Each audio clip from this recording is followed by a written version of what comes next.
Welcome back to the Astonishingly ODD Podcast. If you're watching us on YouTube, make sure you like, subscribe, hit the bell notification. We on every Thursday, 12 p.m. Central Time. Y'all already know what it is. If you're listening to us on audio spaces, we are on Spotify, Apple Podcasts, Stitcher, Deezer, etc. Once again, I go by the name of Astonish, and I'm surrounded by my brothers. To the left of me, we got my man Javito in the building. Peace, y'all. To the left of him, Chris L. What it do?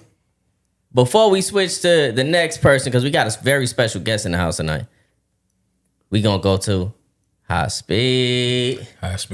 Yeah, dig. And last but certainly never least, we got Vic Spencer in the building, man. Yeah. Your favorite rapper's favorite rapper, you know what I'm saying? Indeed. One of the best because Sean Price said so. Because Sean Price says so. You know what I'm saying? A lot of y'all niggas can't say nothing like that. You know what I'm saying? How you doing, my brother? Thank you for being on the pod. Appreciate y'all for having me, man. You're wonderful, man. This guy don't never take a break off of making music. So the fact that he got some time to spend, man, some of y'all niggas, y'all say y'all rappers, but is y'all really rapping?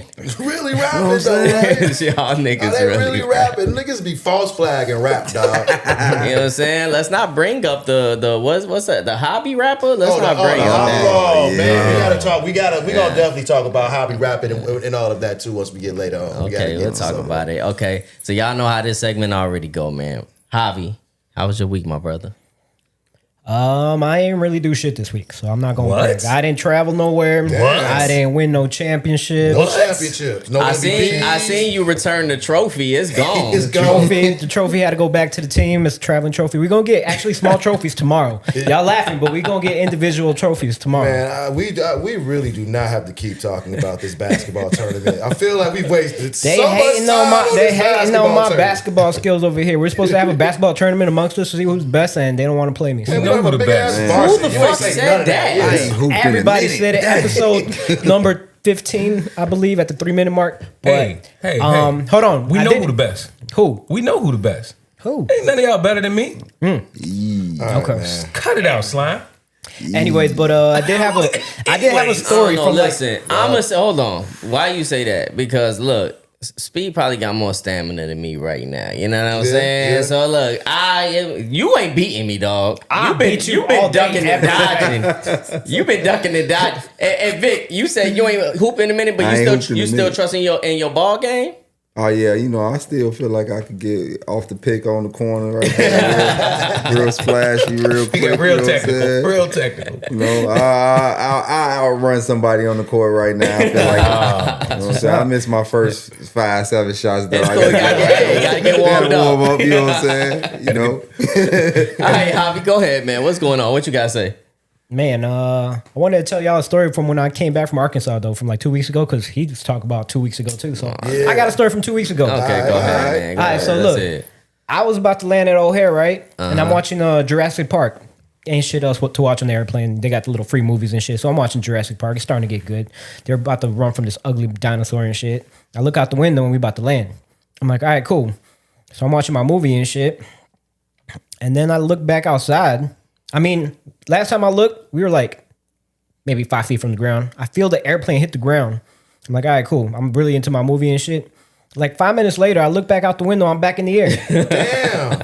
It was the weirdest shit. Wait a minute, what did they do? It was like an emergency landing? No, Did they I take think off it was like deja vu. Like I got stuck into that little matrix where I'm like, damn, I just imagined that shit. Ain't no way. The dude next to look, I took my headphones off. Like, what the fuck just happened? Dude next to me is like, oh, we landed and took right back off. I was like, what the fuck? He was fucking with you, dog. He was, bro. Nah, sometimes that should be happening because they not really ready for the plane to land. It might be another plane on the runway, so they got to pull back up. I mean, the shit happened, and dude next to me, luckily, he saw it too. It wasn't just my head. How much longer did you watch this movie, though? Hold on, let's go back to this. Yeah, because I would have been on edge You after said that. you had just put this movie on.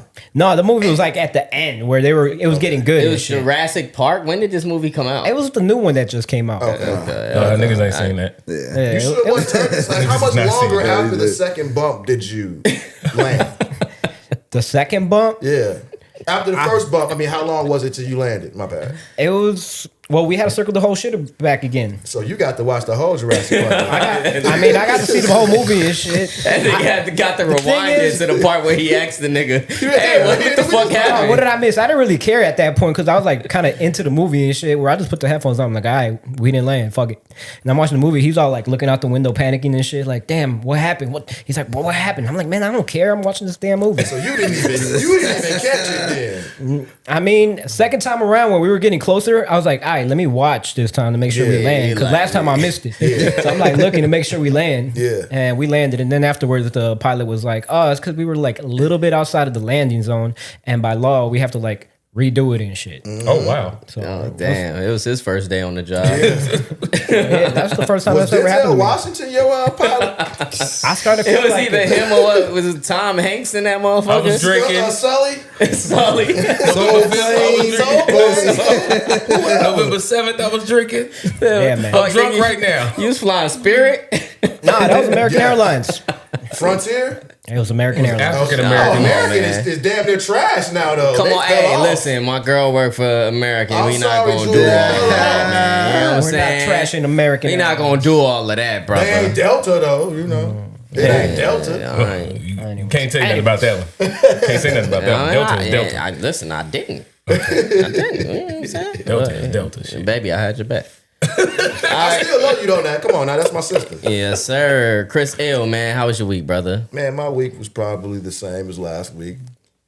Nothing really going on at all. You know what I'm saying? Mm-hmm. I'm getting ready. To be honest with you, I'll have a better week next week, man, because, you know what I'm saying, I got some things that's happening next week. Yeah. Yeah, man, this week was kind of a drag, bro. I know what you did on Sunday, though. Yeah, We'll talk about it. we'll talk about Sunday. Oh, Yeah, Lord, we got to talk stop all that, too, but we'll get there. We'll talk about it. Vic Spencer, Yo. how was your week, my brother? I celebrated my daughter's 11th birthday over the weekend. Yeah. Shout out to her. Yes, sir. And my daughter, my 18-year-old daughter, she goes to Clark, Atlanta, and she's part of the magazine that they produce for the school, the fashion department. So, Nice. Okay. you know, they published the first book. Hey, first clap it up for that magazine, too. Yes, sir. Blessings on blessings on You know what I'm saying? blessings. So there's a lot of fatherhood university stuff going on Yes, over sir. the weekend.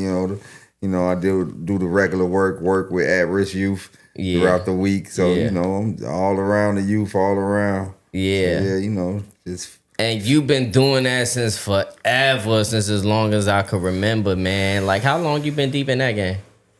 man, I'd say close to a quarter. Yeah. I've been at the job that I'm at specific, I'd say about 13 of them years. Yeah. Yeah. Yes, sir, man. Making great. real That's awesome. impacts. Yeah, absolutely. Making real man, impacts. all across the city. That's dope, brother. Like, I love hearing from my rap comrades, man, and just seeing they real lives. You know what I'm saying? A lot of us experiencing fatherhood. You know what I'm saying? A lot of us married. You know what I'm saying? Just doing the real life shit. You know what I'm saying? And I love to see it. And then there's me. Yeah, degenerate. Degenerate. That's what you are, Then there's sir. me. Yeah, and then there's Chris Hill. High speed. What's poppin'? How was your week, my brother? Oh, it was great, man. Made it through the week. Had a little technical difficulties Monday, so I didn't make it.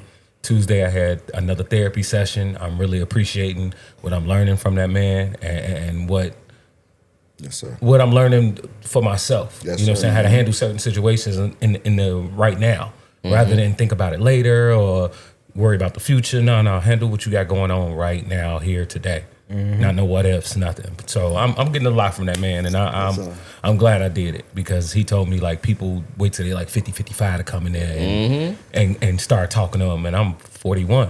I know I don't look it. Ask your baby mama about me. Vampire life. Black don't crack. What? That vitamin C helped too. But yeah, that what was that? That was on Tuesday. Wednesday through Friday, nothing really special. On Friday, I went and hung out with my brother's kids. I told him, I'm leaving. I'll come back. Man, I ain't leave that until like Sunday. I got that Friday night, kicking it with the kids. By the time I look up, it's Sunday. They leaving. I'm like, all right, I guess I can go ahead and leave too. You know, they kidnapped me all weekend. The dog in there jumping on me. He a damn doodle. You big as me. Right. He want to play and jump on me. I got to chase him down the street and stuff. Like, bro, it's too much. I was already with 7 kids. Man, 7 on. You see him on Snapchat. I'm walking down the block looking like a single father over there on 75th. Yeah, man. I got like 6 girls with me and Lil Surge. I like, boy, I look like a single daddy out here. But it was great. I got to see them, kick it with them, you know, make sure they ate. Everybody put your pajamas on, plugging up iPads. Let me see your charger. Keep your hands to yourself. The general crap that you go through with the kids. But it was a blessing, and I had a great weekend. Really, that was the highlight of my weekend. I got to see all of them. And that's what's up, man. Happy. That's what's up. I'm very proud of you for going through and getting the help that you need, because look, sometimes your brothers, they can't tell you what's necessary to, you know, whatever's going on in your life. You know what I'm saying? Sometimes you need to seek some professional help and stop just going to your mans. Your man's probably gonna tell you toughen up, or man, it ain't that bad. They not going through your situation. Right. You know what I'm saying? Right. So I commend you for going and getting that professional help. And, you know, all them little kids, man, they helping you out through this situation really as well. I'm learning how to deal with losing him, but I gained 7 more kids. You know what I'm saying? They all look like him. Yes, sir. And then he let me know, like, the therapist was like, you got to understand, you got a great support system. I got you guys at the pod. I got my family behind me. I got the kids behind me. Even though I may feel a certain way, I had to come to that realization, like, I got a good support system. Yep.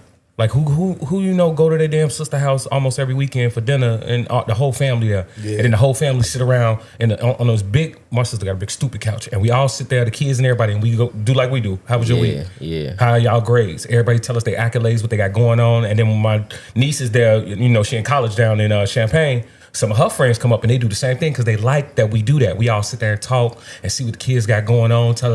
Get our feelings out. Even if it's something that somebody pissed you off at school, tell the family. Let us know. You know, why did you have an attitude Wednesday?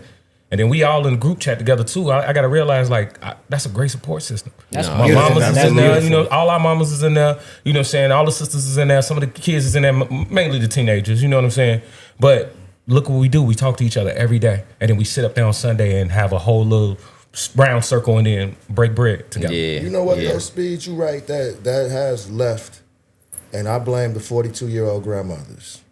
You ain't lying. You ain't lying. I blame that, man. Like, that's the reason why that type of demographic, that doesn't happen anymore. And that's what we don't want. We want all the cousins to see each other, be with each other, be around each other the same way we was. Mm-hmm. It would be 12, 15 of us in one crib, but we all in there make sure everybody eat, everybody wash their butt, put on their clothes, you know what I'm saying? We going outside, whatever, but it was a camaraderie, it was family. Yeah. And that's the whole thing we holler. It's family. Yep. And we gonna do it. And because if you think about it, we all live through like seeing when, like, you know your grandparent or your great grandparent that held everything together, that was the matriarch, that was the glue to this shit. And when they go, you seen the transition. So now as kids are having kids, you know, grandmothers is out here twerking. You know what I'm saying? Still in the club, bro. They still in the club. They like, fuck them kids. You know what I'm saying? Real life. So the family is spread apart even further. And you know, the first shit that happened was putting motherfuckers on welfare.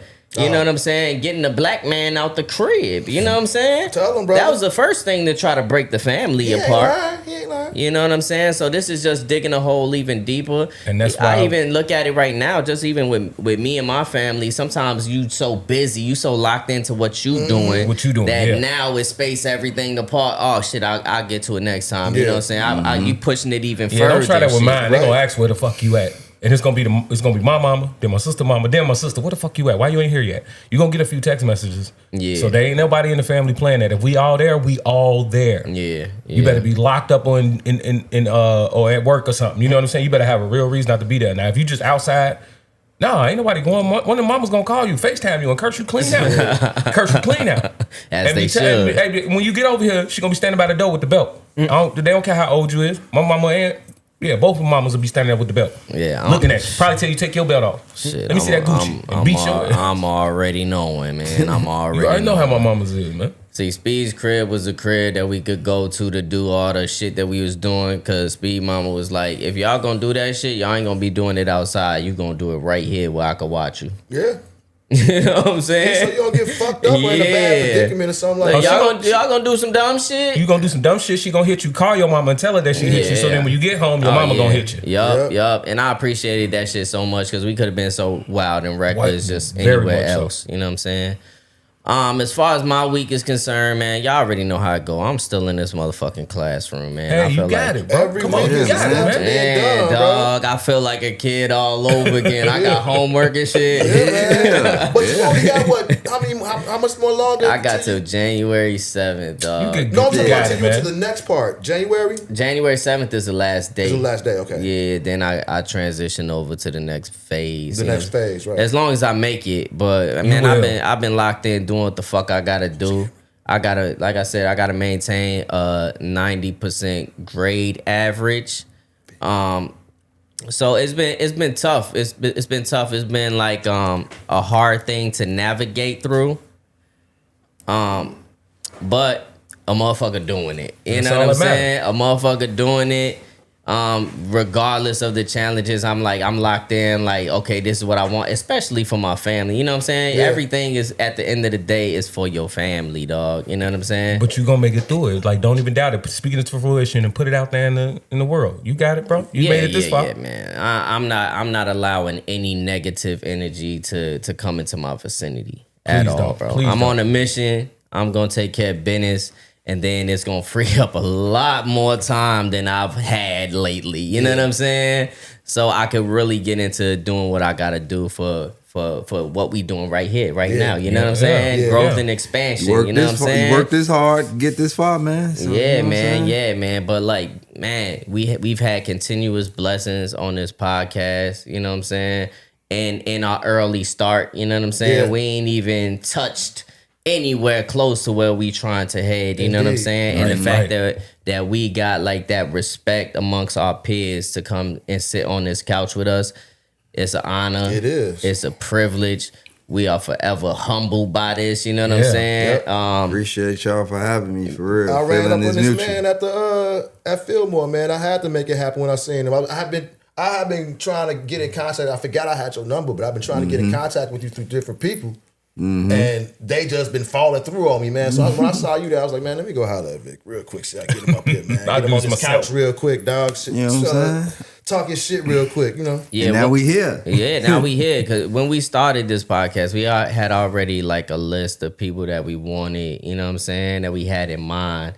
And I was kind of putting it to the side a little bit because I was like, man, nah, let's build it to where it needs to be. You know what I'm saying? Yeah. But it's like, he was telling me, nah, dog, like, we got to do this now. You know what I'm saying? Ain't no waiting around. Because we could always spin back around. You know what I'm saying? When it get to where it need to be, we could spin back around. But the start of this podcast, I'm like, man, this is for the growth and the development of us as a culture, especially Chicago hip-hop culture, which motherfuckers don't really tap into in the correct manner that it needs to be tapped into. Yeah, because let it be known, man, this new Chicago, I don't want to take nothing away from y'all, but man, the scene when we was really in here doing it, and I'm speaking for myself because Vic's still out here doing it. You know what I'm saying? I'm so proud of you. You know what I'm saying? Thank you, bro. Thank you. But man, there's nothing that beats that scene in Chicago when we was really moving and running around out together. here. South side, west side, over east, up north. Yeah. Everybody, North Pole. Yeah. Everybody was from everywhere. We all in Wicker Park. Everybody that made their way to Wicker Park, and we in that mark kicking it. 30 people deep. That and no problem. How everybody made their way to Wicker Park. Sir. Yes, sir. We all did. Yes, sir. And I do want to shout out Fillmore Green because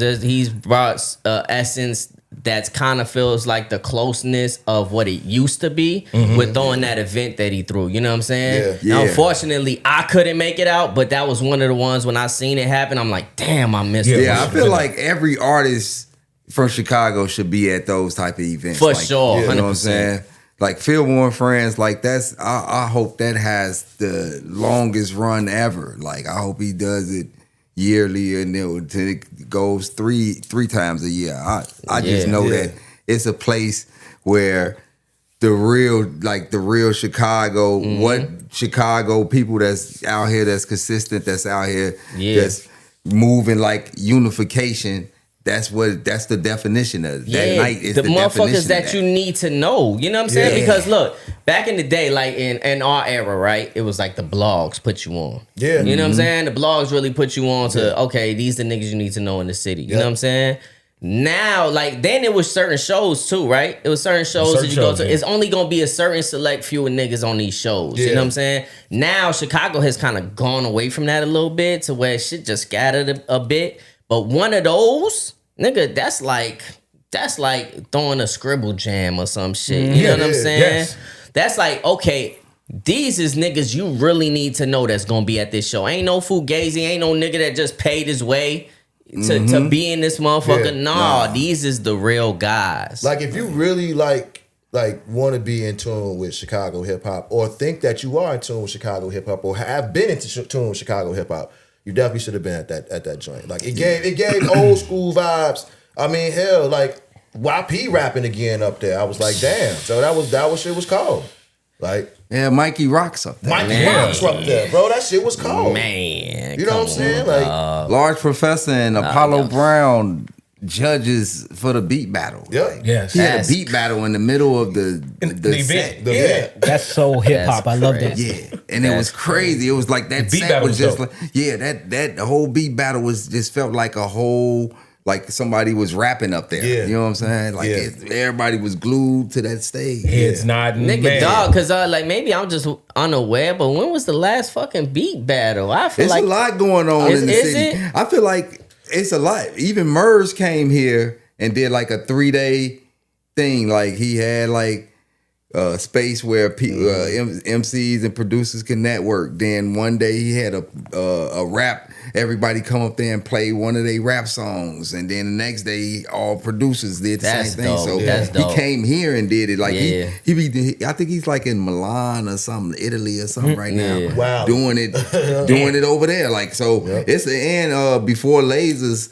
be having a lot of. He's a producer, and he have a lot of like beat sets like all over. Like, he be going crazy. He really sending it up. Like, every other week he got something busting. You know what I'm saying? What's his name?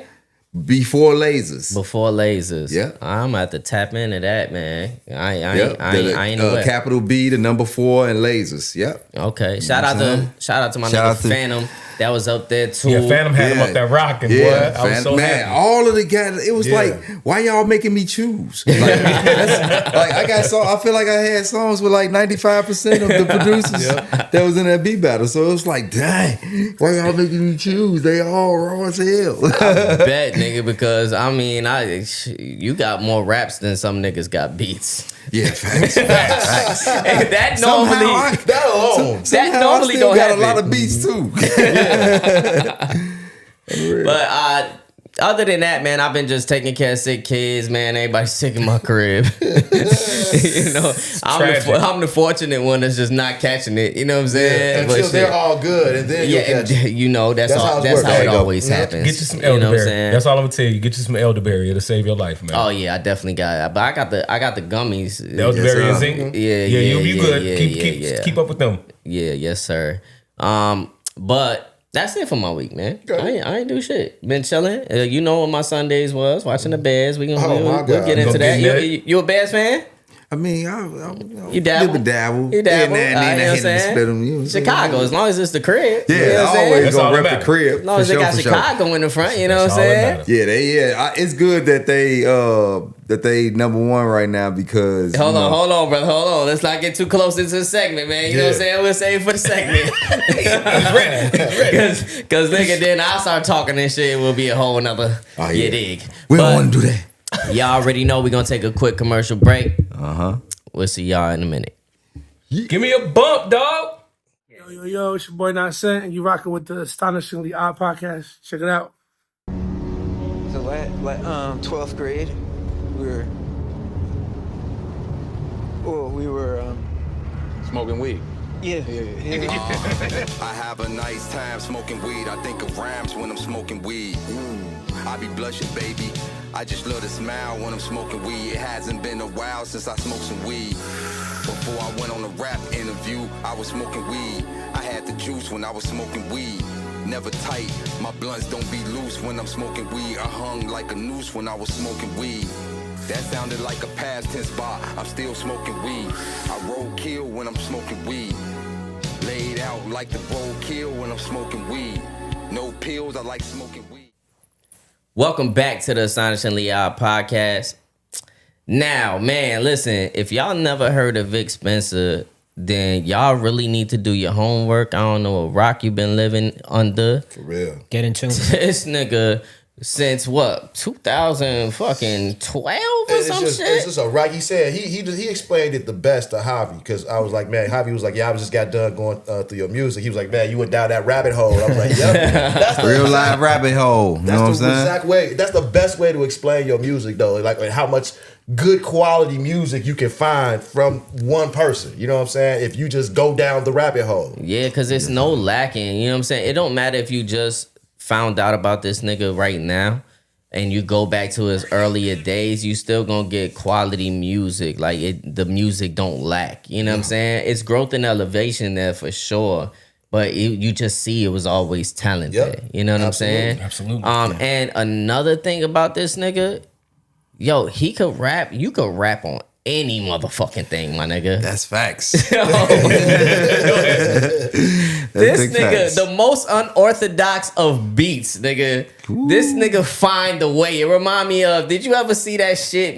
Redman and Method Man had like a little prank show. Ludacris. Yeah. Had him doing the ribbon and the frog and whatnot. Yeah, he was hawk smashing that shit. He was. Like, ee. He was. Found out but he was getting punked. He like, wait a minute, man. Like, man, that was going crazy, actually. yeah, man, for sure. And sometimes when I be listening to what you doing, I be feeling like, this nigga he purposely trying to make it harder on himself. You know what I'm saying? Because he find that pocket and he just Man, going. I'm like, dog. where the fuck he find that pocket at right there to catch the beat like that? Now I'm listening to the beat in a whole nother damn light. Yeah. And then when we talk about like, you know, one of the things, okay, you got the flows, right? You got the bars. But the other thing is like the voice, the type of voice you got on the microphone. You know what I'm saying? When somebody hear Vic Spencer, they know it's Vic Spencer on that motherfucker. It don't You sound know like what I'm everybody saying? You don't. You have your own unique style, your own unique vibe. What were some of your influences that created your style? Man, for real. Coming up, I say Redman, Sean Price. You know what I'm saying? Doom. You know what I mean? Yeah. And then, like, I get my biggest inspiration come from, like, R&B singers and like artists that people don't really be putting the light on, like Eric Rico. He just passed away, but Rest in peace. you know what I'm saying? Rest in peace, Eric Rico. Dwelle, Eric Roberson, and Robeson's you know what I'm saying. I be listening to Dornick and John Bapp and you know what I'm saying, Coltrane and Black Spade. Yeah, Like I'm listening to that and like they singers. You know what I'm saying? And I'm sitting back getting high listening to that shit, trying to catch a note. But then like, damn, I'm really inspired. Like, you know what I'm saying? That's been like some of my latest, like for years. Yeah. I wouldn't say latest, like for years, it's been like R&B, like that neo soul, like beneath the underground R&B. You know what I'm saying? Like that's been the way for me. Yeah, that's crazy that you say that, because I feel like even for me personally, like I grew up loving R&B first before any other music. Yeah. You know what I'm saying? Rap is just something that I was naturally good at. You know what I'm saying? I feel like a lot of creative motherfuckers, they tap into, because music is a universal language, right? Motherfuckers that don't even understand the language. You was just in Switzerland and shit. You know what I'm saying? Motherfuckers that don't even understand the language will understand your vibe. You know what I'm saying? Like it's just like they don't know what you're talking about, but they know what you're talking about. You know what I'm saying? For real. It was like that for me until it was like I got good enough at the craft where it was like now music, the type of beats that I was listening to would inspire me to write whatever. Like the beat was telling me, this is what you got to say. You know what I'm saying? to the point where I didn't even have to tap into what my inspirations were. Everything was already there, set in stone. Yeah. So those are your past influences. What are some of the things that influence you today? Like, what's the modern shit that you listening to? Man. I'm listening to a lot. Like, I'm listening to a lot. I ain't gonna lie. Like, I can't even pinpoint. I listen to a lot. Like, I don't know if you guys use Apple Music, but I use Apple Music. Yeah, me too. Yeah. Like, the new music drop every Friday. Yep. It's like a variety of stuff is. because Right. I'm It listening is. to mad shit. I'm listening to some I Shazammed out of Macy's. Yeah. You know what I'm saying? And I'm listening, man, like I just been listening to everybody. I listen to everybody's stuff. Every album that come out, I probably done listen to it. You know what I'm saying? Spent on it one time at least.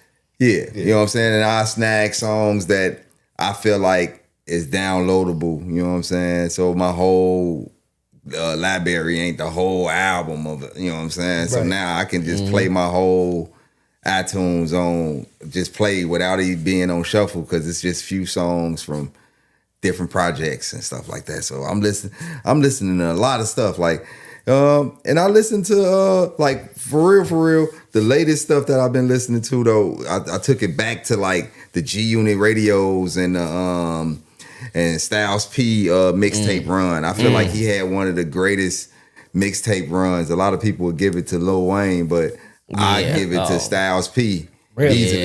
Yeah. I feel like Styles P top 5 dead or alive. Okay. I'm not mad at it. Nope, not at all. That's just me. You know what I'm saying? So just off the mixtape run, like his mixtape run and them ghosts that sat by the doors and the Ghost in the Machine, all of those ghost series was a problem. That's you know what I'm tough saying? because even back in that era, man, the mixtapes when they was really popping, there was a lot of them. That, even G Unit, G Unit had a crazy ass mixtape run. Yeah, G-Unit, man, that Who Kid, the whole little Who Kid thing, yep. That whole little layout was raw as hell, like, you know what I'm saying? The artwork and how they was going at it, rap artists, and you know, I liked all that. You know what I'm saying? I was It was a good time. It was a good time in hip hop. yeah, Man, for sure. 'cause the artist was putting out what they wanted. Okay. And it wasn't nobody could do about it. Now that this nigga talking about that, I do want to ask you a question that's been quite controversial on this podcast. Oh God. Let's go.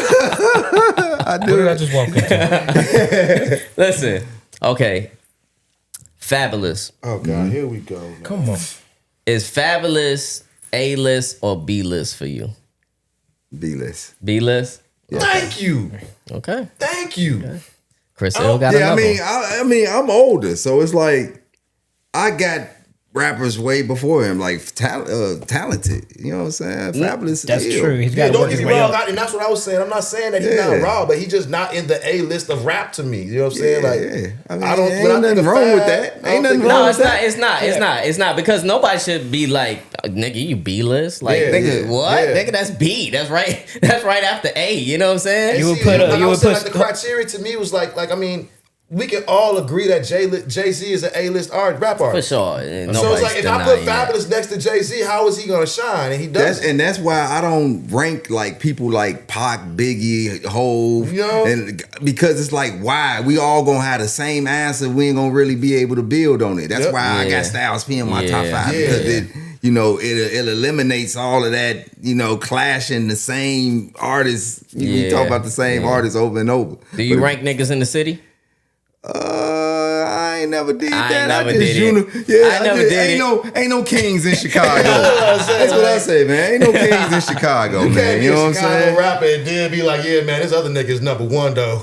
Right. I just let it know. yeah, Like when yeah, Sean okay. Price said I was the best, like that's because he said so. Yep. Like you know what I'm saying? Hey, And that shit held weight because even if motherfuckers felt differently or whatever, you gotta respect some shit like that because it's real Sean shit. Price. You know what I'm saying? Yeah, that holds weight forever. If you know what I'm saying, a rapper of Sean Price's caliber or just saying anoints you as being the best rapper in Chicago. Yeah, and when I say he's talking about you, I'm Yeah. like, makes yeah, sense. nigga, I'm glad it's one of those. you know what I'm saying? Look, I can't deny that one. I Yeah, I'm glad it's a nigga that's really out here doing it, that really got skill, that's, you know what I'm saying, like you got it out the mud, you know what I'm saying? Yeah. So like I said, you dropped a project every year since like fucking 2012. I believe. At least a project. You got That's 2 or 3. that's a year Yeah, I'm sometimes. dropping at least 4 or 5 albums There we go. a year for like that past 8 years, 9 That's years. crazy. Now, what's the method to your madness, Yes, man? please Like, get into that. Yeah. 'cause Well,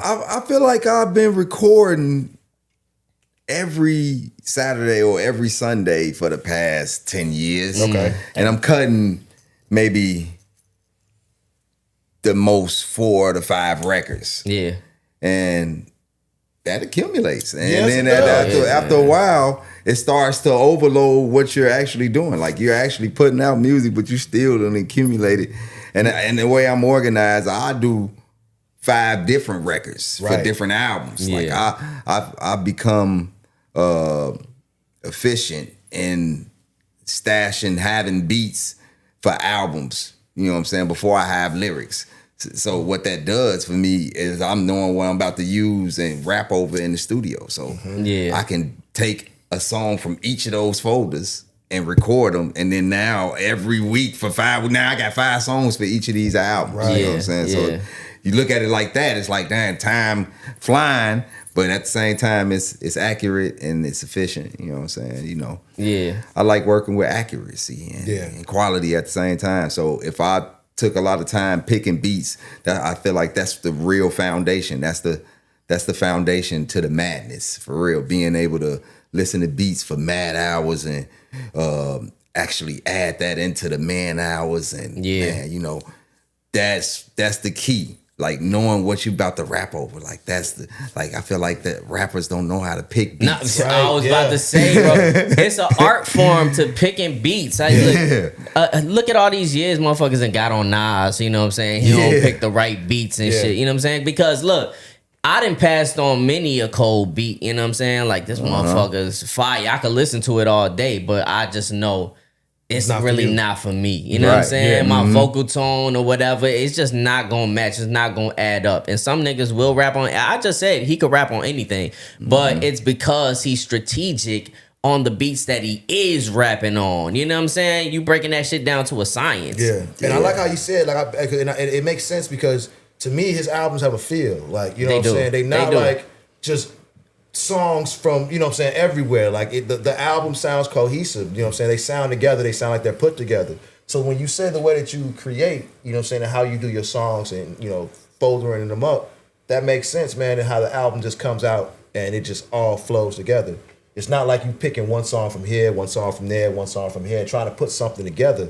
So, you know, when you said that, it makes sense in the music. If you know, what I'm saying, when you listen to an album, you know, this absolutely. album doesn't necessarily sound like this album. You know what I Yeah. mean? Like, so, and you can see it. You know how your albums sound to me when I'm listening to them? They sound like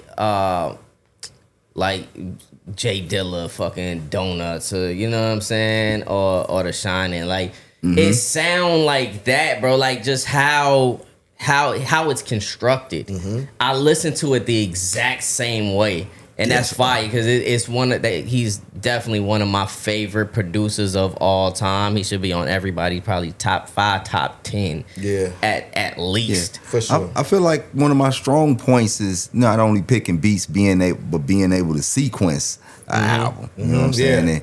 And curate an album. I've gotten to wanting to do an album with multiple producers.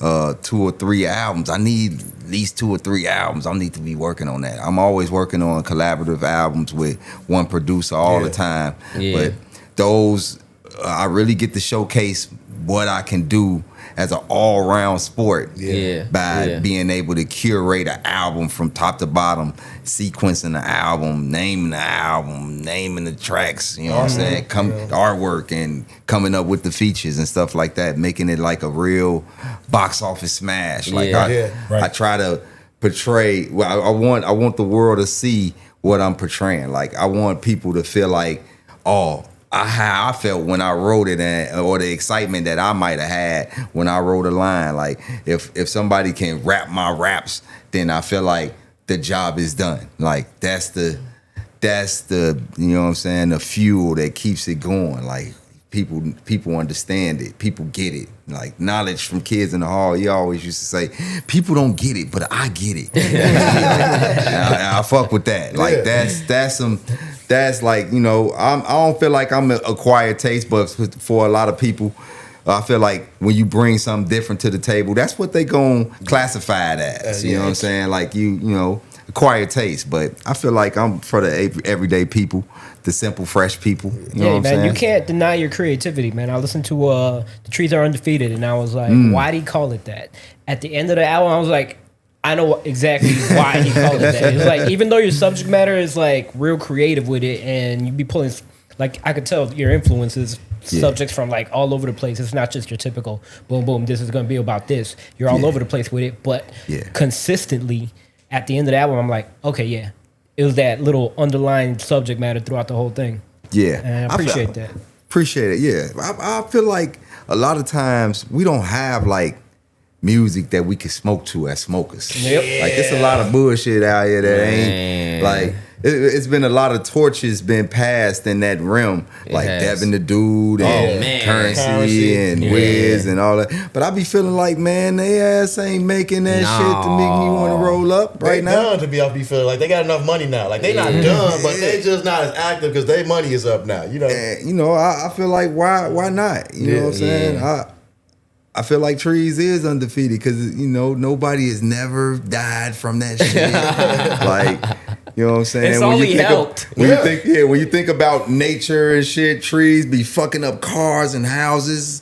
They undefeated in all greatest of senses of forms. You know what I'm saying? So I just feel like certain things get taken for granted. I feel like weed is one of those things that's get taken for granted. So that's why Trees are undefeated, man. You know what I'm saying? It definitely has. And weed for a moment in time had became like a trend. You know what I'm saying? It became like the popular thing to do, the cool thing to do. And it's like, nigga, weed been around for so long without being the cool thing. It's just a thing that motherfuckers did. You interacted and you like, oh, this motherfucker cool.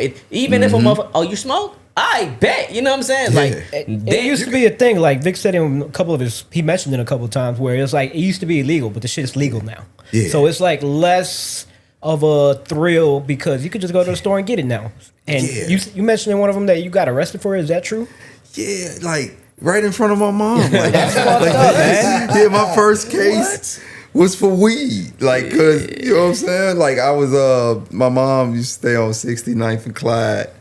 67th to Clyde, and me and my brother was outside smoking in this Cutlass Sierra. We was just smoking, and the police pulled up on us, you know what I'm saying? And my mama came out and knew the police officer, like, hey, that's my son. You like to let him go? Ooh.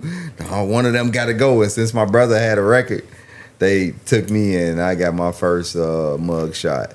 That's for that shit, you know what I'm saying? Damn, that's bogus. I think I was like 18, 19, and so it's like 2000 or some shit like that. You know what? Every time I've been arrested, it's been for weed. Yeah, really. Every time. That's all that's on my record. It's weed. Man, dog. Like, you had to. Man. Like, ain't even doing nothing. These motherfuckers, y'all don't even know. It was one time I was smoking, I had to eat the blunt. I had a motherfucker that put the weed out, eat the blunt right afterwards. They call it something. Like that's called something. Oh, I forgot. Yeah, one of my little homies, A1, man. Shout out to A1, man. Shout out to A1. He put me on I forgot what it was. Just gotta stop getting hot, Vic. But he told me, he was like, yeah, man, that's a thing. Like it's called Wu-Tang or something like that. I'm like, Wu-Tang? Yeah, you gotta look it up or some shit, man. I will say, off of my experience, I'd rather smoke it than eat it. Yeah, that's crazy. 100%, crazy work. 100%. Just putting out the joint and eating the joint. No, that's nasty that's work crazy, right there, dog. That's crazy. Yeah. I remember the police, they was so mad and shit. They said, I smell weed in here. Where the weed at? They pulling me and shit. I said, nigga, I ate it. That motherfucker gone now. Man, one time police pulled me over, man. And it was like a puddle outside. He poured my weed and dumped it. I felt like my soul melted. Like the weed was my voodoo doll or something. Like, oh, that hurts. Man, I was blue. Man, like, terrible. I was like, that's terrible. I would have told him, you are a terrible human being. Man, I remember it was a time I was performing out at Bradley University, And these motherfuckers was blowing up the whole hotel, bro. It was just like, damn, nigga. You know, it's protocol back in the day on how you smoke weed in the hotel. These motherfuckers was breaking protocol. Yeah. You know so now, everybody, it's hot in this motherfucker, right? Whole hotel hot. They had gave us the warning and everything. Niggas just, they said, fuck the warnings. So niggas still blowing the spot down. They call the police. Police come up there, they ham everybody up. We had a lot of weed. I believe it. And they said, look, we could take you in or you could flush everything that you got. Nigga, that's a hard decision. That's hard. Everybody looking at each other and shit. Like, what y'all want to do? Everybody know what they got to do and shit. Right. You got to do it. You got to go flush that shit. Because nigga, they going to take it anyway. Yeah, one of them incidents happened to me with my car. Like, they like, man, we can either take y'all car, y'all can get the fuck on, or y'all give me my 5 hours. Niggas went in there, flushed the weed. 5 hours, goddammit. They flushed all the flour down. Police left. We got to stay. And one of my mans had thrown an ounce out the window. So we found it in the bushes. That was perfect. I knew somebody saved the day. Somebody had to be smart, man. Somebody had to be smart about it, man. Okay, it is called Wu-Tanging. Is it? It's called Wu-Tanging. Okay. But I tell you, I ain't gonna make it up. Hey, shout out to A1. Wu-Tanging a joint is a slang term for the act of completely inhaling or swallowing the entire lit end of the joint, spliff, or blunt. That's crazy. It's called Wu-Tanging. Yo, who like thought I ever mentioned that? Like, yeah, I just Wu-Tang the blunt. Right? All casual. No, he just killed your astonishingly odd fact already. There you go, right there. Dog. Astonishingly odd fact. That shit crazy. I never knew that. I never knew that at all. Shout out to my boy A1, man, putting me on with that. Put us all on. He just educated everybody, bro. You know Man, Wu-Tang got everything, don't they? Damn. How legendary is that? Now you say something in a record, which we talked about it off camera, but I just thought, man, this nigga just described it perfectly. Niggas got chasers for weed. I ain't never I was laughing so hard at work. Yeah. Nigga, tap into that. What you mean by when you say niggas got chasers for weed? It's guys that's rolling up the grabber with the, they rolling up the joint. They got toasted Fronto that they crumble down into like a tobacco form inside of the joint paper with weed. Like, I'm starting to feel like people do that because they need to stretch weed. Like, there's no other way that you're enjoying smoking tobacco. Yeah, like you might as well just smoke a bogey. You know what I'm saying? Yeah, man, 100%. Like, I feel like, that's the chaser. Like, putting anything that's taken away from the weed and like, and even those flavored blunts, you know what I'm saying? Those is chasers. Like, you don't want to taste the weed. You want to taste the blunt. You know what I'm saying? So you want to taste the blunt. You want the cocktail to have 80% juice and 20%. You know what I'm saying? You don't want the splash. You want the splash of liquor. Exactly, man. It's like, why the fuck do y'all buy different strains of fucking weed in that case? It all tastes the same after that. Absolutely, yeah. And I feel like, you smoking it in the backwood and you smoking it in the Fronto. It's all you smoking is the tree. All you tasting is tree bark or like the actual utensil that you use. Now, but this is what our Fronto see now. And I told you what I like. But your Fronto person will tell you don't put enough in the Fronto then. Now I know people that roll up the biggest ET fingers and still be. It still tastes like that. You know what I'm saying? You'll be That's like, what they'll say for sure. If like hearing this, all the Fronto smokers out there, I'm sure they will be in the comments saying you don't put enough in there. I've seen, people be around me know I got an album called No Shine Skim, so they know I'm a clown. I don't judge nobody for doing nothing, man. You can be musty, you can kill somebody, you can do all of that. You come around me with a little ass blunt, that's when I'm gonna say something. That's the craziest shit ever. Like, you know what I'm saying? That's me. So, you know what I'm saying? Hey, I know. Well, I know my homie JR, shouts to Dirty Diggs out in Cali, man. They rolling up the fattest ET phone home fingers. Boy, they going crazy with it. You know what I'm saying? Back to back. Yeah. So I done tapped it. And it was like, nah.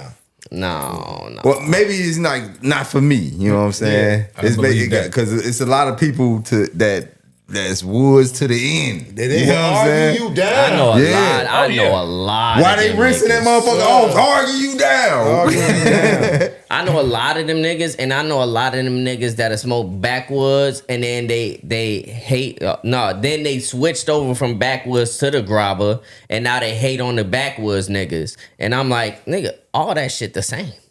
Yeah, you basically just putting what you would wrap around it inside of it. It was just wild. All of that shit the That is same. wild to me. None of y'all niggas is I feel tasting like no Diamond Swishers is the only utensil that allows you to taste that weed that you're smoking, especially if you got multiple strains and you got them all rolled in the Diamond Swisher. Yeah. You're going to taste each one of them like, same as White Owl Invincibles. It's like a bigger Diamond Swisher. Yeah. I feel like if you put enough weed in them, you won't taste no blunt. That's just my opinion. Like, and everybody else says the same thing when they smoke a blunt that I personally roll. Yeah. You know what I'm saying? Yeah. I just still never understood the washing off of the backwoods. Why the hell are you buying this product if you got to go through this much prep? And you gotta have scissors. And you gotta have scissors. And shit. What is y'all doing? Y'all spent more time getting that backwood together than you did rolling the blunt. Why is we still sitting here waiting for you to pat it dry with the paper towel and shit? Come on, man. I don't want it. That's like niggas that smoke Black and Milds and then they fucking dump the shit out to take the cancer paper out the motherfucker, then roll it back up in. It's like it took you all that motherfucking time. Bro. Freaking the black. Freaking the black. That's what they call it. Freaking the black. Ain't done that since high school, man. Man. And my man's over here in the background was talking about he smoke out of glass. And that is You already know that, the glasses. that's superb. gonna get you the purest hit. Yeah, you're gonna for taste sure. your weed the most. But you can't walk around through the park in that motherfucker like Yeah, motherfucker look like you doing the bass. You know what I'm saying? saying? So you gotta be on some isolated shit. You gotta be You sitting know what I'm down saying? somewhere. You testing the buzz. You got like multiple strains. You like, okay, I'm gonna take a quick hit of this. Ooh, yeah, you know what I'm saying? I feel like those the glass is pertinent at that time. Yes, sir. Yeah, this is Now- not for public. Getting back into the music, man, because we can talk about reefer all day. All day. All day, man. But I want to know how you go about, because you've worked with a lot of artists. Yeah. You know what I'm saying? You just talked about that. What goes into the process of who you working with, who you work with next, and how you split up the separation of, okay, I'm going to work with this person on a collaborative project and then like do my own thing on this one? How you space that out? Well, it varies in that department, but for the most part, they gotta be working like me. That's all that I require. Like, you know what I'm saying? Mirror reflection. You know what I'm Yeah. saying? It don't matter who it is. Like, we're gonna find a way to work because it's like real recognize real. You know what I'm saying? So it's one of those instances where I see an artist, I go down the rabbit hole same way I go down the rabbit hole with my music, or somebody else will say the same thing. Yeah. I remember Sean Price saying, man, I can go listen to your SoundCloud like I listen to my SoundCloud, because nothing that you put on SoundCloud is on any of your albums. I just recognize. Like, people that recognize stuff like that, those are people that's like, you know what I'm saying, seeing, getting actually what I'm doing, but also knowing the consistency and the work ethic that's being put into releasing shit. Like, I had a whole run. Everything that's on my SoundCloud is not on my albums. Everything that's on Bandcamp is not on Apple Music. So it's like landmines for every person to go to and get everything. Like, you got to go different places to get everything. Yeah. Everything is not going to be on everything. You know what I'm saying? Shit, you heard it. You know what I'm saying? If y'all tapped in through Apple Music, look, y'all got other shit. It's Easter eggs everywhere. Yeah. You know what I'm Bandcamp saying? got more shit. SoundCloud got more shit. Audio Mac got more shit. Like, it's just like that. It's like that. That's So- raw too, though, in a No, it sense. is. Like, just It to is. give your fans Easter eggs and they can go find music somewhere else that's not on the album and be like, damn, I ain't never heard this before. Yeah. That's Yeah. wild. Like, if you really enjoyed the rabbit hole that you had on Apple Music, now you can go down another rabbit hole. Like, dang, yo, another some more. This is insane. You know what I'm saying? And that's what you want. because that's how I'm feeling when I'm creating and looking back. Like, man, I got over 50 albums. Something ridiculous. 50 albums. That's what Now, I'm saying. That's a whole lot of out writing, of brother. 50, brother. Is there one that touches your soul more than the rest? Like, is there one that you have like a soft spot for out of all of them? The Walk Away music. That's an album that I did with 12 producers from Chicago, no features. And it was it's either that or Cost of Victory. I feel like Cost of Victory was when I was with Sean Price in the studio, though. That's like a huge milestone in my career. That album was ranked number 19 out of 40 in the Rolling Stones at that 2015 year. Like, I would just say 2015 was the year a standout year for Vic, because I was I had like this unsolicited PR that I was getting in Pitchfork, and you know what I'm saying? I was everywhere. Absolutely. And I didn't have like no machine. Yeah, you know it was what I'm off the saying? It was strength. like, the music was, and that's Cost of Victory. You know what I'm saying? Yeah. I feel like also the Mick Jenkins beef also helped too, because a lot of people don't like to discuss about the perks of that. People said that I did that to try to like have like some publicity stunt, but all I wanted to do was prove that, hey, that nigga wasn't fucking with me on no rap shit. That's all I wanted to do. Like, you ain't fucking with me. You could be as successful as all you could be, but when it comes to this rap shit, you're not fucking with me. Now, how did that even come up? Because I know the whole situation. That whole happened in 2015, and when he dropped the album and I dropped the album and all of this, he came out with the diss record and all of this. My album at the end of the year, no, I dissed first. He was trying to do like a little Twitter. He was typing Twitter bars, and I was like, nah, fuck that. I'm gonna go and go to the booth, and that's how it really started. Like, I feel like Cost of Victory is what allowed people to go check my music out after that happened. Like, wait a minute, y'all not gonna get me to hate him. Right. Dude, raw as hell. Right. And that's when like things started to strumble down. They really thought that they was going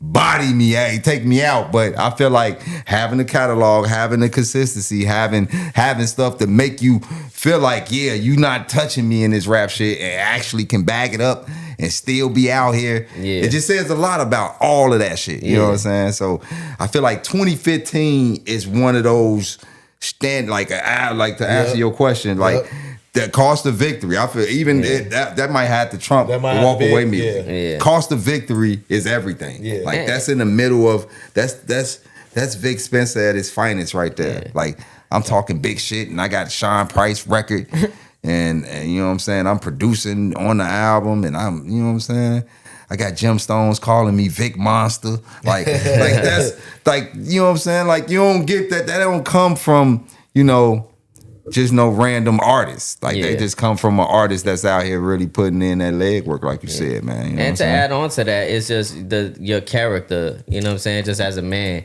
you always kind of been stand up, solid individual, you know what I'm saying? And you've been around in the scene. You ain't just like, motherfuckers ain't got to wonder about you. You there. You know what I'm saying? In a way that probably I never seen Mick Jenkins just be around the scene like that. You know what I'm saying? So you also have a lot of love from the city. You know what I'm saying? Like, just from the crib. Yeah. That's where it come from. It stems from love. On its own. So motherfuckers that hate on that, you know what I'm saying? It's like, it got to be stemming from somewhere. Right. Yeah. It's got to be some self stuff, because I feel like when people get into it with me, it's not me. You know what I'm saying? I'm never the problem. I've never been the problem. You know what I'm saying? It's them.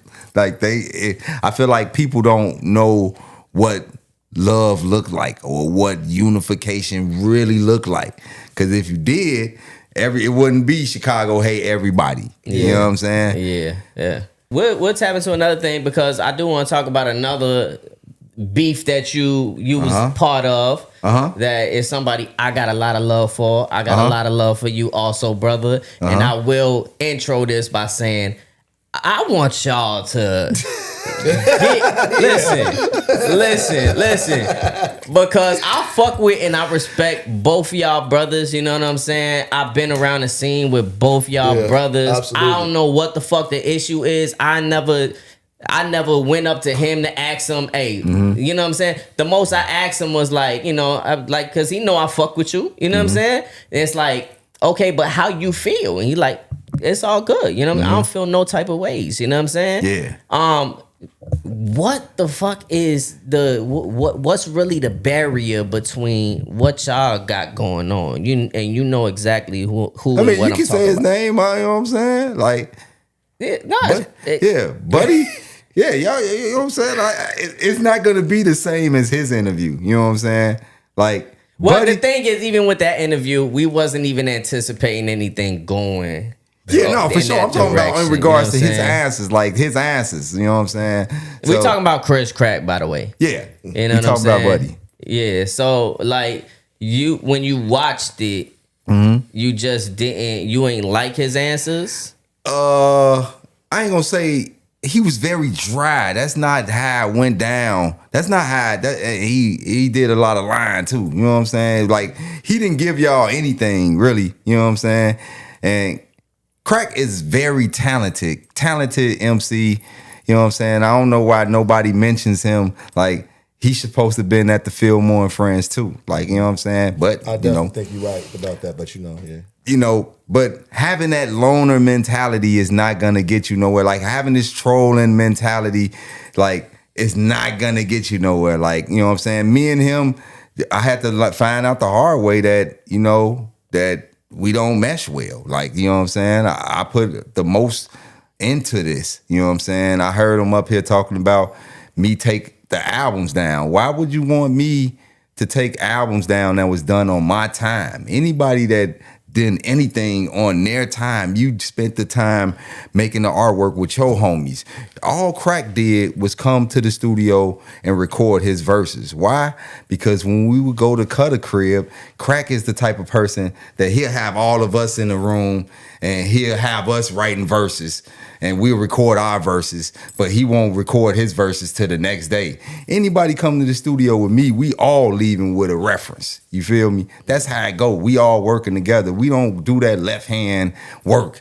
That's not work, you know what I'm saying, in my eyes. So the work started piling up when we started recording at my studio sessions. So that's why I didn't take the records down. And he ain't talk about how he tried to sue me, quote unquote, for not taking them down, and I had to lawyer up and get an NDA that he failed to comply because they set a court date and all of that. And when I beat the case, you know what I'm saying, they like held up my little $100 that I had in TuneCore for that bullshit. Wait a minute. You said there was a court case? Yeah, like, you know what I'm saying, the TuneCore, he sent me up like on some, yeah, you got it. We setting a case review. I don't know if it was gonna be like in person or you know what I'm saying, something like that. But it was like all in review. Like, they broke down why I wasn't able to remove these funds, and it was because of him. Like, he didn't mention that, and I felt like that was the perfect time for him to address that.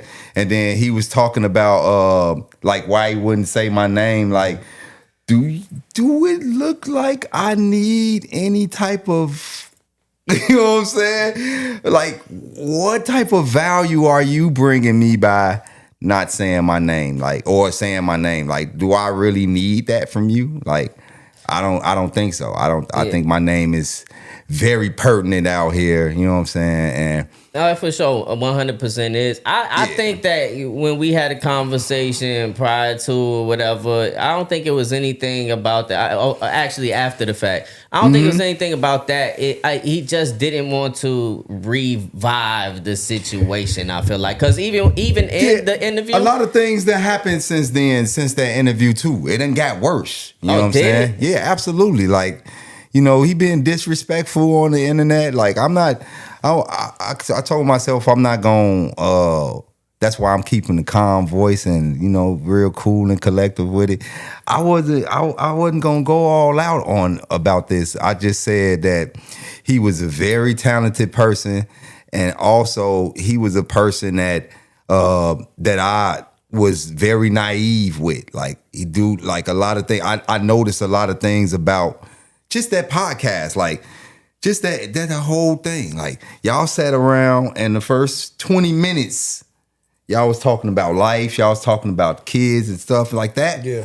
And he was quiet. And that kind of bothered me a little bit. Like, man, like, bro, you at an interview, like, you know what I'm saying? Like, is these your peoples? Give these people the interview. You know what I'm saying? I feel like, you know, you can't take stuff like this for a platform like this for granted. You know what I'm saying? You always gonna be a person. It's always gonna be somebody that's going, you know, not try to give me some type of empowerment. Like, I don't need nobody's empowerment. Like, for him to come up here and make it like, and then he talked about like, what's potential? Like, potential only comes from another person. It only comes from people that believes in it. So that showed you right there that I was the only person that really believed in it. Because if he's questioning potential, it was way more than that. You know what I'm saying? He never had none of his albums on vinyl. Chris Crack was actually Tree's hype man when I met him.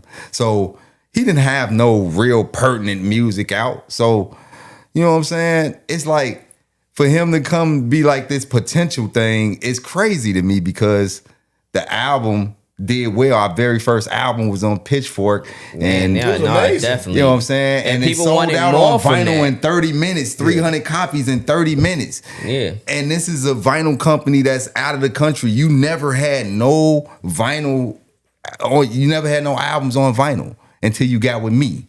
So it's like, you can't say that this was potential. This was a real thing that was going on, that was maybe, I would say like 70%, 80% Vic Spencer and 20% Chris Crack. He really didn't believe in Chris Spencer. It was all me. At the end of the day, we recorded at my studio, and I'm not trying to be egotistical about it either. We did it all in my studio. My homies did the artwork. I came up with at least 65% of the beats. You know what I'm saying? Like easily. You know what I'm saying? All Crack did was come with his lyrics. That's it. And he was at my studio session. So it was like he didn't have to do nothing but travel to the studio. That's it. That's easy for a person that got that kind of minimum activity in the project. Of course they're gonna say it's potential or what is potential. Yeah. Because you're not really invested in it. You know what I'm saying? And that's what angle I want to speak from. Like the naiveness of myself. Like, I learned a valuable lesson working with Crack. Like, dude can be the talented person in the world, but bro, I don't move like you move. I got kids that you know what I'm saying, that I got to go and make sure that they get their education and get right. You know what I'm saying? I got a family, you know what I'm saying?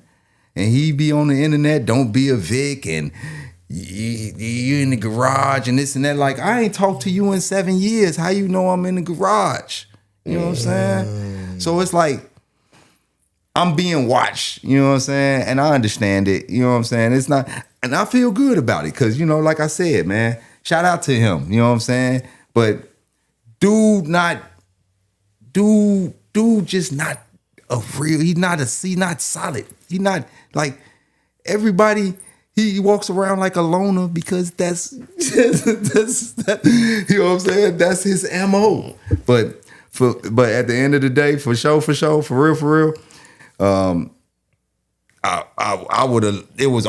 was all for it. I was all for Chris Spencer. I thought that, you know what I'm saying? That was the biggest shit to me, dog. Yeah, like, that a lot shit of was people so was raw. off. A lot of people would say we're individually the best when we're together. People saying that. You can't be saying potential when you hearing stuff like that. Yeah. I honestly, to be honest, I would say I would be one of those people that would say that. Yeah, no, I did 1,000%. You know what I'm saying? Yeah, because as great as y'all are apart, You know what I'm saying? On your own individual things. When you bring those two talents together, man, everybody's seen what it did. You know what I'm saying? Yeah. So when even through the process of it, that dismantling, people were like, well, what the fuck is going on? Yeah. And even right now, maybe it's not my place to know or whatever, but even with you speaking right now, I still am like, what the fuck happened that got to this point? I'm not gonna. I'm gonna make the long story short. Like, a long time ago, Tree told me to stop fucking with Chris Crack. You know, and I was like, why? You know, this is like in the heart of we got a third album that we just finished, and I was like, why would you? Why? You know what I'm saying? He don't fuck with you like you fuck with him. And I still, like, me and Tree got a relationship that Crack didn't understand. Crack got this persona like, man, since I was the first person with a soul trap album, I can't, nobody else can, have an album with Tree. You know what I'm saying? That's what he was up here talking about. Like, he even want to say his name. But Tree is responsible for his career. Like, better say his name. You know what I'm saying? Like, he responsible for your career. But anyway, Tree and him get into an altercation at a video shoot. That's actually the last time I seen Crack. I wasn't even on the song. I was there to support his video shoot. Mm-hmm. And him and Tree got into a little scuffle. We tried to hug Tree, and Tree pushed him away and left. You know what I'm saying? And then they tried to, clear up the smoke that they was having. And Crack said, yeah, because it was a group chat the three of us made, you know what I'm saying? Mm. And I noticed that, Crack was talking about, they was asking, like, what would you do for me lately? That is what he said. You know what I'm saying? He was off that coke so much, he forget that. But anyway, the man said, Tree was just like mentioning like Chicago artists like Semino. I don't think Semino is from Chicago, but he said like he St. Louis. Like Semino, he from St. Louis. Saba, No Name. Like, he started naming these artists that kind of like intertwine together and how they move around and in this form together. And although me, Tree, and Crack is this force that nobody can mess with, like us three would have been like you know what I'm saying? Yeah. Like crazy. Powerhouse, bro. Yeah. Like, that's the real cheat code. Yeah. Mm-hmm. So Tree was trying to figure out how can we move like that. Yeah. You know what I'm saying? And Crack took offense to that because Crack got this attitude like he's better than everybody. Crack don't like to move around with people that superior of him. He likes to be around mugs that look like little ducklings behind him. You know what I'm saying? Like, that's how he moves. He don't like to feel like he's less than. But I always had him next to me. Mm-hmm. Like, this is bro.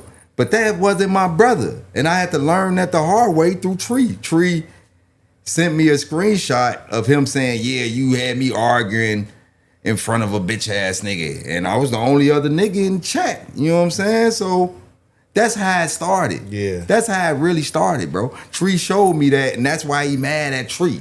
You know what I'm saying? He mad at Tree because Tree told me to stop fucking with you, and and now all of a sudden Tree is quote unquote a snitch or breaking the code or something. You know what I'm saying? So, I don't know. You know what I'm saying? It's something like that. He think it's about like some birthday party shit that he missed of my birthday, but it ain't that, it's that. You know what I'm saying? And, I called him out for it, told him to turn this location on, and he didn't.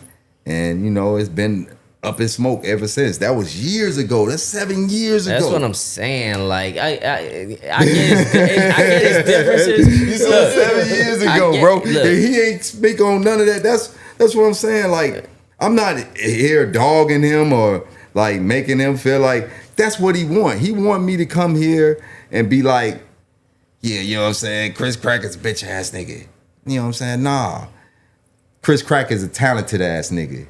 He raw as hell, and it's a shame that he act like the way he act because he would be better off just really opening up to know and recognize what love really look like when it's around him. You know what I'm saying? Because there's nowhere in hell, you know, I would be out here feeling like a loner if and then, you know, talking all this shit. When soon y'all was talking about Ye, he had, Ye still talking right now. You know what I'm saying?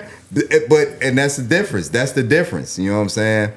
Like when you talking about real life shit, like it's some people that get quiet when you talk about sports because they don't know about the shit. You know what I'm saying? Right. But when you talk about real life shit, everybody knows about real life shit. Because everybody feels real life. Everybody. Yeah, there's no way in hell I would be like, that's the type of stuff that I'm taking away from, like, you know, just from being naive of that relationship. Like that relationship was not good for me as a man, as a person, because I was a person that poured real love and real energy into that. You know what I'm saying? He didn't reciprocate that at all. Yeah. And it was hard for me to recognize that, understand it. Because, you know, when you working with a person, you looking at them like mirror reflection. You ain't got no time to look at their flaws. Right. Yeah. You ain't got no time to judge them for what they doing. Yeah. You know what I'm saying? But then when everything hits the fan, now all of the stuff that they doing is the reason why stuff don't work out. Yeah. And also, you guys never had a conversation since then. Man, every conversation he had is turn your location on, stop talking about me on the internet. Stop being disrespectful on the internet. Like, that's all that he does is be on the internet. Because even when he came over here, he said he didn't really have no issue with you. So, like, hearing the it's a lot done transpired from 6 months ago. Like, he still be on the internet. Like I just moved in Linwood 4 or 5 years ago. Yep. You know what I'm saying? And for him to be on my line talking about, you go back to your garage and this and that. Like, yeah, what? Like, I haven't talked to you. Like, I'm guaranteeing for sure that nobody around me that is around him is talking about me around him, because everybody knows the validity of this problem. You know what I'm saying? So nobody is around him because everybody knows, like, I'm not the type of person that be like, you rocking with him, I ain't messing with you. Like, and he knows that. But that's gonna be a reason why he'll mess with somebody. He ain't gonna be a reason that he solely mess with somebody. He gonna only do it because, oh man, Vic Spencer rocking with him, I'm gonna do something to piss him off. I know it's gonna piss him off. You know what I'm saying? Or I know, like, if I'm talking about his garage, it just let me know that I'm being watched. Like, you know what I'm saying? And I'm not trying to be a egotistical person, or, you know what I'm saying, trying to make it seem like I'm all that and all this. And, you know, I'm just stating the obvious. I'm stating the facts. I ain't got no reason to lie. I ain't got no reason to bite my tongue about it. Like, you know what I'm saying? Like, I don't think I even went this far into discussing this with nobody has. Yeah. Nobody has. So And it's always been like the best kept secret. No, it's all on Twitter. Like, I man, mean, it's on Twitter. But I done people called him out on Twitter. Like, bro, why are you still, man? Like, all I need is my fade. You know what I'm saying? If that's what it's gonna take, then let's be the man and squabble it out. Don't. You know what I'm saying? Like, there goes my Gillian Wallow moment of trying to make a little peace treaty. Man, you heard what he said, man. Respectfully and disrespectfully, it's too late, man. Like, it is too late. It's definitely too late. And a lot of stuff done transpired. Like, again, like, I ain't got nothing against dude. Like, I don't want to see dude and pulverize dude. Like, I don't get no wins for messing with chumps. Like, that's not my steez. I never jump out of character in that regard.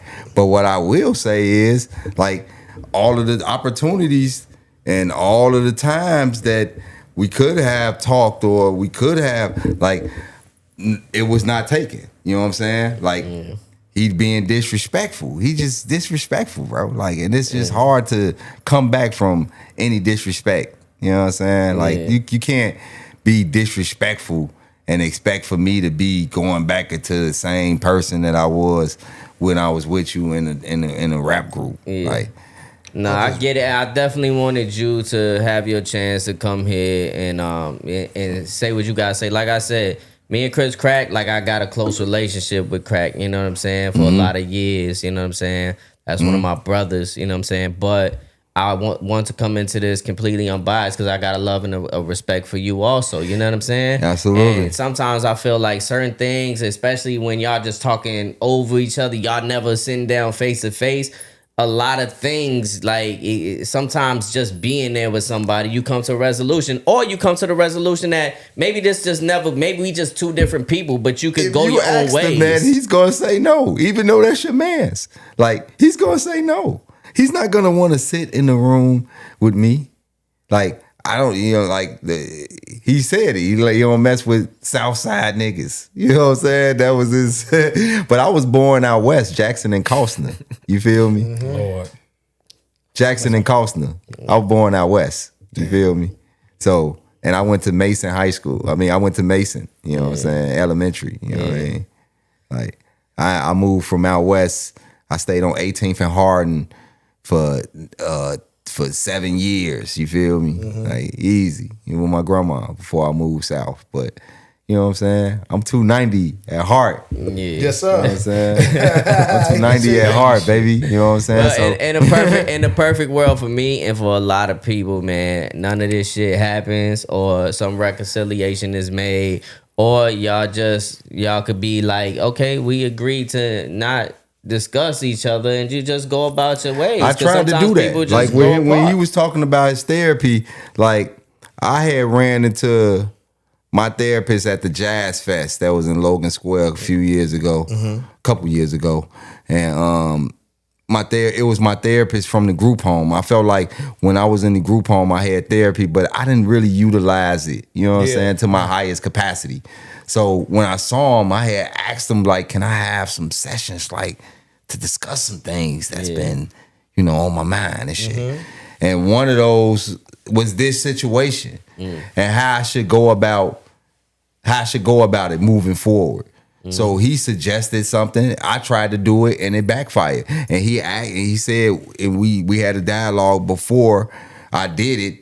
He was like, so if it backfired, just it is what it is. You know what I'm saying? You done your best. You released the way where you could, you know what I'm saying, be at peace with it. And if it don't go right, then it's not for you. Everything not gonna go the way you want it to go, but at least you were able to release some kind of whatever it was, towards him or anything. Like, you released it and now you have to move on. And and I practice that. Like, I just look at the situation like I was it's tough. Like, you want something that bad, like you invested in it so bad, you want it to because you believe in it, and that same person ain't got that same love. Like, that's the hurt that men don't talk about. You know what I'm saying? Yeah. That type of when you building with somebody and you ain't thinking about their flaws, you ain't thinking about all of that. But then the problem is they flaws. That's the problem. That's the root of the problem. But you so naive, you want it to work. And that's why I want to speak on for that situation. Like, that is the key to everything. I was naive. I should not have been naive at that age. And man, as a man, I shouldn't have been that vulnerable. You know what I'm saying? I shouldn't have been that up close with a person that don't have the same stuff in common as life with life. You know what I'm saying? Yeah, you know what I will say about that is that you never want to say that you shouldn't have been a person that you knew you was trying to be a good nigga in that moment. You know what I'm saying? Yeah, absolutely. You know what I'm saying? Absolutely, because it's still you. Yeah, you know what I'm saying? It's not like you was trying to do something wrong, or you thought that the situation would amount to this. What I will say is I'll continue rooting for both of y'all brothers, and I still will be working behind the scenes to try to, you know what I'm saying? It's not what I'm saying. Listen, it is what it is, but I gotta keep trying. That's just the type of nigga that I am, you know what I'm saying, for motherfuckers that I fuck with, because I feel like it's nonsense.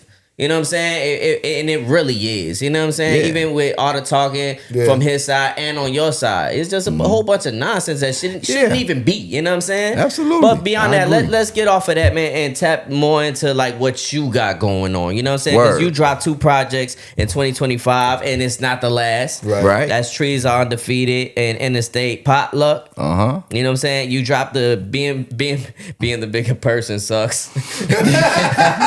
Yo. Now I get it. Now I get it. You know what I'm saying? Now Being I the get bigger it. person Wow. sucks, man. Damn. I remember seeing that album cover and I was like, I was like, why did you do that that? shit's so fucking Now I get it. fire, dog. Yeah, like all of the stuff that transpire in my life, like you gotta be, it's like, it's hard to even be the bigger person. Yes, indeed. You know what I'm saying? Like sometimes you just want to bug crash out. You know what I'm saying? Yeah. So all of that is all what grown men is dealing with. Yeah. Like that's what the real problem is. Like, you know, why we gotta be the bigger person? Yeah, Why being the can't bigger nobody person is just tough. be G? Why everybody just can't be real? You know how many times I gotta be the bigger person because of this motherfucker Yeah. right Here you here? go. Here you go. That's not being a bigger person. Here you go with that bullshit. Yeah. You definitely not being a bigger person by saying that on the podcast too. That was It's the truth. that was low. That You was don't low, want me to brother. live my That was low, truth? It's time brother. for a damn commercial. You don't want me to live time my for a damn commercial anyway. Before No, we do the he- commercial though, you know what I'm saying? Because you dropped 2 projects this year, and is that all for this year, or you got something else in the tuck? The goal is to drop 2 more projects for the years out. We in November, my brother. This word. Yeah, it's kind of crazy, right? That's gonna be cutting close. You know, I got both of them done. That's a good Okay, thing. they're done. Just a few tweaks with the sequencing, and one gonna drop in December, and one probably towards the end of this month. We only got 1 more week coming up. Yeah. So maybe towards the end of the week, I can probably execute it and drop it just like out of the blue. It's an album called Show and Prove, Not Back and Forth. It's really an album about, and I've been working on this album for like 4 years. Oh, yeah. And, Oh, shit. and it's one of those albums where it's just me with multiple producers, and I'm curating everything and sequencing everything, and it sounds wonderful. It's incredible. Like some of the hardest bars, you know what I'm saying? And I really put my foot in that. And then also, I'm putting out a series called, I'm dropping an ongoing series with August Fanon, producer from Texas. He resides in New York now. We got a series called Psychological Cheat Sheet, and we drop one every year. I'm currently on part 6, Hey. and That's part what's up. 6 drop on in December. And that's done, and I'm 6 songs into part 7. That's how Yeah. for next year. That's So work. how- You working, That's man. work. Yeah, I like the sound. So of that's, that. Don't that's, stop. that's how things is going. Like I already got 2026 already in the sling. And I say this all the time in interviews, like Nike know what they producing in 2029 Oh, right yeah, now. Like yeah. that's how I envision my music. Like that's how I got my music all looked at on this mortgage board. Like yeah, man, This this one right coming out, here, yeah. 2028. You know what I'm saying? Lex's album got me singing on this bitch. We gonna put this at the end of 2027. Okay. You know, got an Yes, sir. album with hella legends on it and shit. You know what I'm saying? We put that out in 2026. Like that's how I envision. Like, you know, Consistency. That's right. I'm loving Yeah. the consistency. Dope. Yeah, man, Real. that's definitely dope. Before we even get up out of here and go to the next segment, I do want to say, man, listening to your projects, you put a lot of people on them projects that I never even heard of. All of them dope. So I love the fact that you do give people that opportunity just because it's a name you probably never heard of before. You like, oh, this motherfucker dope to me. I'ma slide him on this record. You know what I'm saying? Yeah. So that's ill. And for a nigga that's so confident in his records, you talk about how you so great all the time. You one of the Yeah. most humble niggas that I've ever met as well. You Yes. know what I'm saying? I Yes. think if niggas never knew you, they would think you probably a little different. You know what I'm Yeah. saying? Just from the records. Yeah. But nah, you never ever been that type of person to try to be above somebody, man. So much respect and gratitude The man to you for said that. the man said right then and there he was coming to the pod. He was like, yeah, I'm there. Give me the date. Yes, sir. That's love. You know what I'm saying? It showed up front and center. I was early. I was on, you know what I'm saying? He wasn't on rapper time at all. Hey, that's one thing. That's one of my biggest pet peeves in life. Like, I was talking to the shorties that I work with at the job. I asked them, like, what's one of they pet peeves that they don't, like, the one thing that they don't, you know what I'm saying, like. And mine was being late or not being on time, like, you know, something around, like, or somebody taking too much time doing something what can't wait, or somebody else being late. You know what I'm saying? Like, those type of things is pet peeves. And when the shorty's like, yeah, man, I don't like when somebody don't say thank you when I say bless you. Yeah, like, right. Man, you heard me, bless you. Right. I don't like when another one, like, I don't like when I hold the door for somebody, they don't say thank you, they just keep walking through. Rude as hell, yeah. I be like, man, thank you. They are, though. You know what I'm saying? That shows how nice they trying to be. Like, they're you know. You know what I'm saying? Like, yeah, I be feeling like a lot of the shorties that's in these rough environments, they don't have that outlet to just speak and be asked shit like that. Yeah. You know what I'm saying? They don't realize why they're mad half the time. And it's like, if you think about it, this happened to me, so I'm mad because of that. And if you talking about things that don't trigger that, like, it gives a door for that to potentially open, like, you know, down the line, like, you building a rapport with the shorties, like, you know what I'm saying. I always tell people when I'm working with shorties, like, I work with them where they at in life, like, you work with them right where they at, and then, you know, you build them up from there. Because if you already thinking like they supposed to be at this level, then you really not helping them, because they really down here. You got them right here. That you still, even though you got high hope, you still not helping them where you need to be at. You need to start where you at. Giving them a little rope and shit. They need a longer rope. You over there giving them a little one and shit. Then get them out here flourishing. You know what I'm saying? Like, it's a shorty, man, he always showing me, you know, fights that's in the school or fights that he done had. Like, you know what I'm saying? I'm like, he like, yeah, man, I'm on YouTube going viral. I'm like, bro, he's over there, world star. Yeah, exactly. So I'm like, bro, you know, that mentality, I look at you like a leader. They ain't understand, the kids didn't understand what I was saying. Like, bro, you a leader, bro. If you can sit here and get my attention, get everybody's attention about this video that you knocked somebody clean out. Yeah.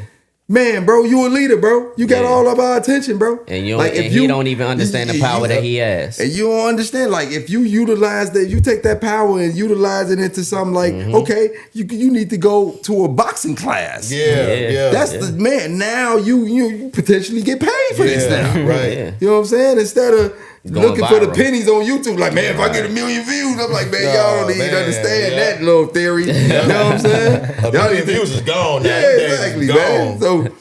So for shorties, like, that's how I like to work with the shorties. Like, you know what I'm saying? Build with them where they at. Like, that's the number one goal. And like I said, you've been doing that for years. Definitely shout out to you for that. Shout out to Scheme. He be doing the same thing. Yes, you know what I'm saying? And we got the same birthday. Shouts to Scheme, man. We Libras 9/23, man. Yes, sir. Scheme was just here, man. Shouts out to the guy. Yes, sir. All right, we gonna go into our next segments. Definitely, there's 2 more projects coming out, y'all. You know what I'm saying? You heard it here first. You might get one. You might even get one by the time this podcast is out. So, you know what I'm saying? I don't know. They come out next week. It's got it crazy, right?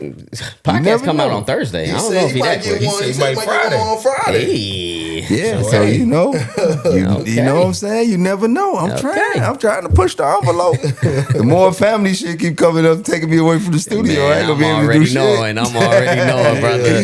But before we get into the next segments, we're gonna take a quick commercial break. Y'all stay right there. We'll be right back. Bow. Hey yo, it's Vic Spencer, and you know I'm rocking with the Astonishingly ODD Podcast. That's how we do it, man. We rocking out this motherfucker. I'm fried like eggs. Now what? Punch the backwood to the back of your neck. You the type to leave and can't come back to the Jets. I'm in the blue Regal, smoking, rolling through Motown. Smoke out the window, cause I got those down. I ain't got no real ops, I roll up with women. Y'all be around men with smashed weed and them tight denims and got the nerve to tell me that your weed isn't just an image. I saw what you rolled up, I'm gon' mind my business. It's windy outside, hit the weed pen to the stop. I'm the type to hotbox on dangerous blocks. You buy weed from the weed man, complaining a lot. I seen hypes really go insane over rocks. I seen alcoholics crash whips. I seen a cokehead get beat up on camera and that nigga didn't blam him. He probably went home and did more coke. Nowhere in hell this nigga repping the folks. More smoke even though I gotta go. I spent so much the weed man send me is low. I can. Welcome back to the Astonishingly ODD Podcast.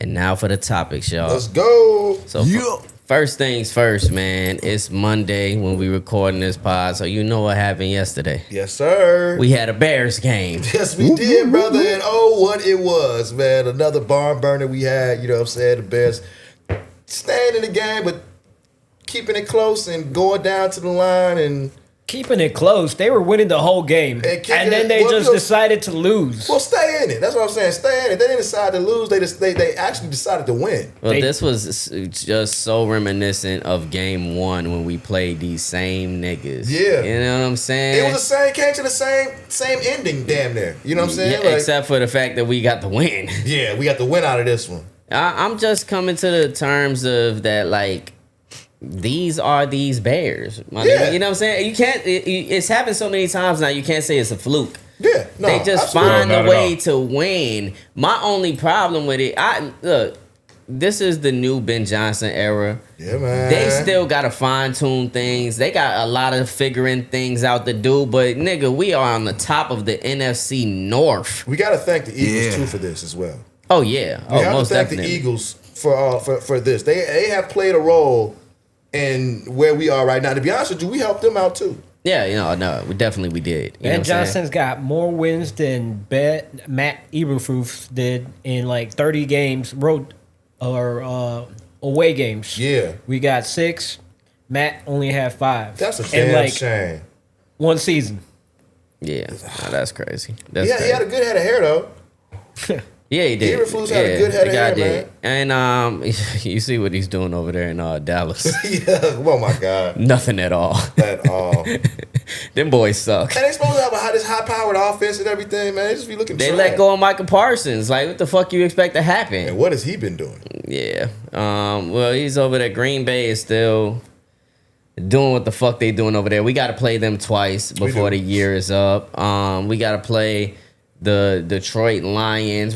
So that's 3 games within our conference, and we just got our first conference win yesterday. You know what I'm saying? They got some tightening up to do. I hate the fact that they're getting a lead and then they letting niggas catch back up. Yep. That's not going to be sustainable, especially when we make it into the playoffs. But you got to give them some grace, man. You got to also know they're playing without TJ Edwards. They're playing without Kyler Gordon. They're playing without Jalen Johnson. Like, think about when you get that back. Jalen Johnson arguably is the best cornerback in the league. So think about that, bro. You just got a trade coming really for the best quarterback. You know what I'm saying? Like, Kyler Gordon is by far probably the best nickelback in the league. Yeah. Who they got playing for Jalen Johnson? It's Tyler. It's Brisker and Stevenson are playing, and Nashawn Wright. Yeah. Who's that new guy that we picked up? I think that's something Johnson.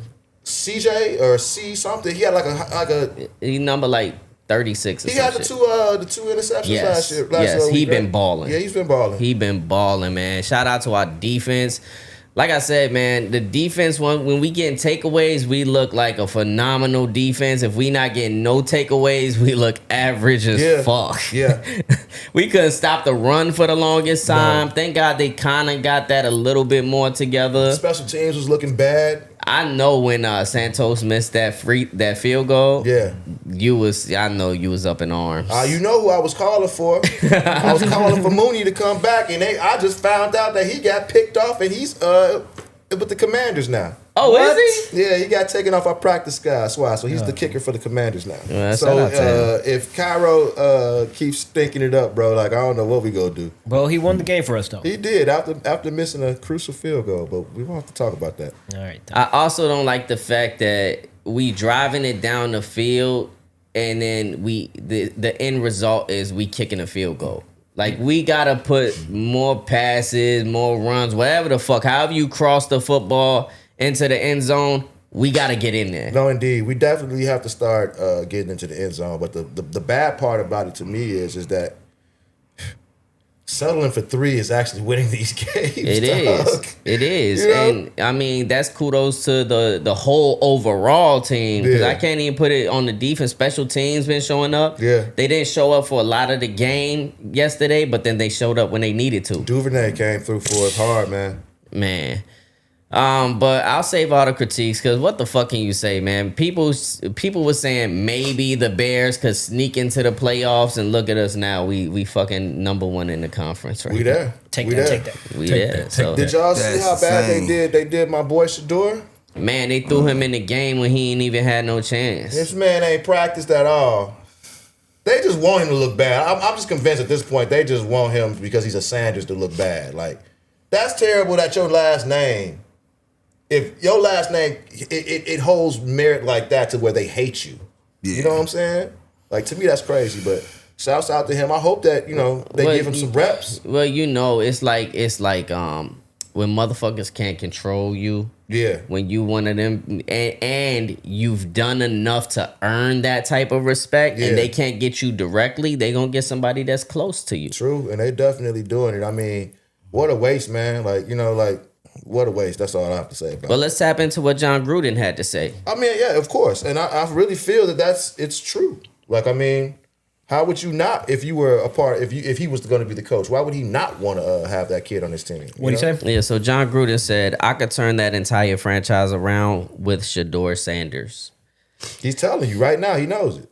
Like, he knows that they have the person that they need to have as quarterback sitting there just drowning under now behind one terrible quarterback. Yeah. So I feel like 2 different types of ways about this statement coming from John Gruden. Yeah. One side of me is like, the nigga telling the truth. Right? The other side of me is like, this nigga really trying real hard to get in front of get back in the league, but to get in front of that little racist shit that he had going on. Oh yeah, man. Well, he's been doing a lot for that now. Like, John Gruden's face has been a little bit of everywhere now. Like, so he's been trying to get ahead of that. Man, that black quarterback, I sure want him. I'll do a whole lot with him. He said that? Yeah. I'll do a whole lot with that boy. I mean, I ain't mean that. You know he meant every bit of that. Yikes. He meant every bit of that, boy. You know that. But see, that's my thing, though. It's like, if he can see the value in Shador, I think that the other... Well, I think everybody can see the value in Shador. It's just you going up against the fucking NFL. And that's like when motherfuckers say you can't go against Rock Nation because they Illuminati and shit. Yeah. You know what I'm saying? Free Tory. You going up against the NFL, man. They made it so that Colin Kaepernick couldn't do nothing just because he took a knee. He tried to be respectful. You know what I'm saying? You know what I found out too, bro? Like, as far as the reps, like you were saying, basically when you are the second string quarterback, you are on the scout team. So you in turn only run the plays of the team that you are playing against. So Shador literally has never ran any of these plays that he was running the other day.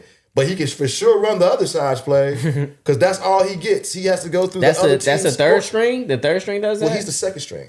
Okay, he's now the second string because he was the third string. Yeah. So that's what you do when you are a second string quarterback. You just wait until your time comes and you get thrown in there, and hopefully you know your playbook good enough to be able to run the plays. But no, you just there for me to defense. Get your ass kicked up against the defense. So the defense could practice the other team's offensive. Yep. That makes sense. I never thought about that. I heard Cam Newton talking about J.J. McCarthy, right? Because J.J. McCarthy has been looking fucking terrible. He's just throwing it to you like, who the fuck is over there? Yeah. You know what I'm saying? Like, there's nobody over there, dog. And then he was like, even when he was in college, the motherfucker never threw for more than 2,000 yards. Hey man, that was a so stretch. he went in the top 10. He went in the top 10, bro.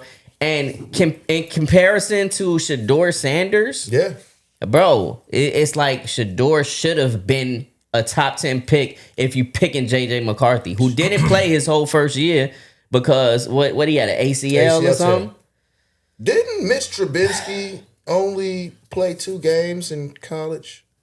Like, I don't think he started more than 2 games in college and got drafted. Let's not talk about that because he got drafted to us and we could have took fucking Patty Mahomes. Yeah, we could. So I'm just putting that out there. Like, I mean, at least this guy played. You know, he played a little bit. I wonder why. I do want to shout out to man. Who was that? Who was it on the Bears that took that knee? He got that interception. Yeah, he got the interception. Was it Deshaun? Right. Yeah. Yup.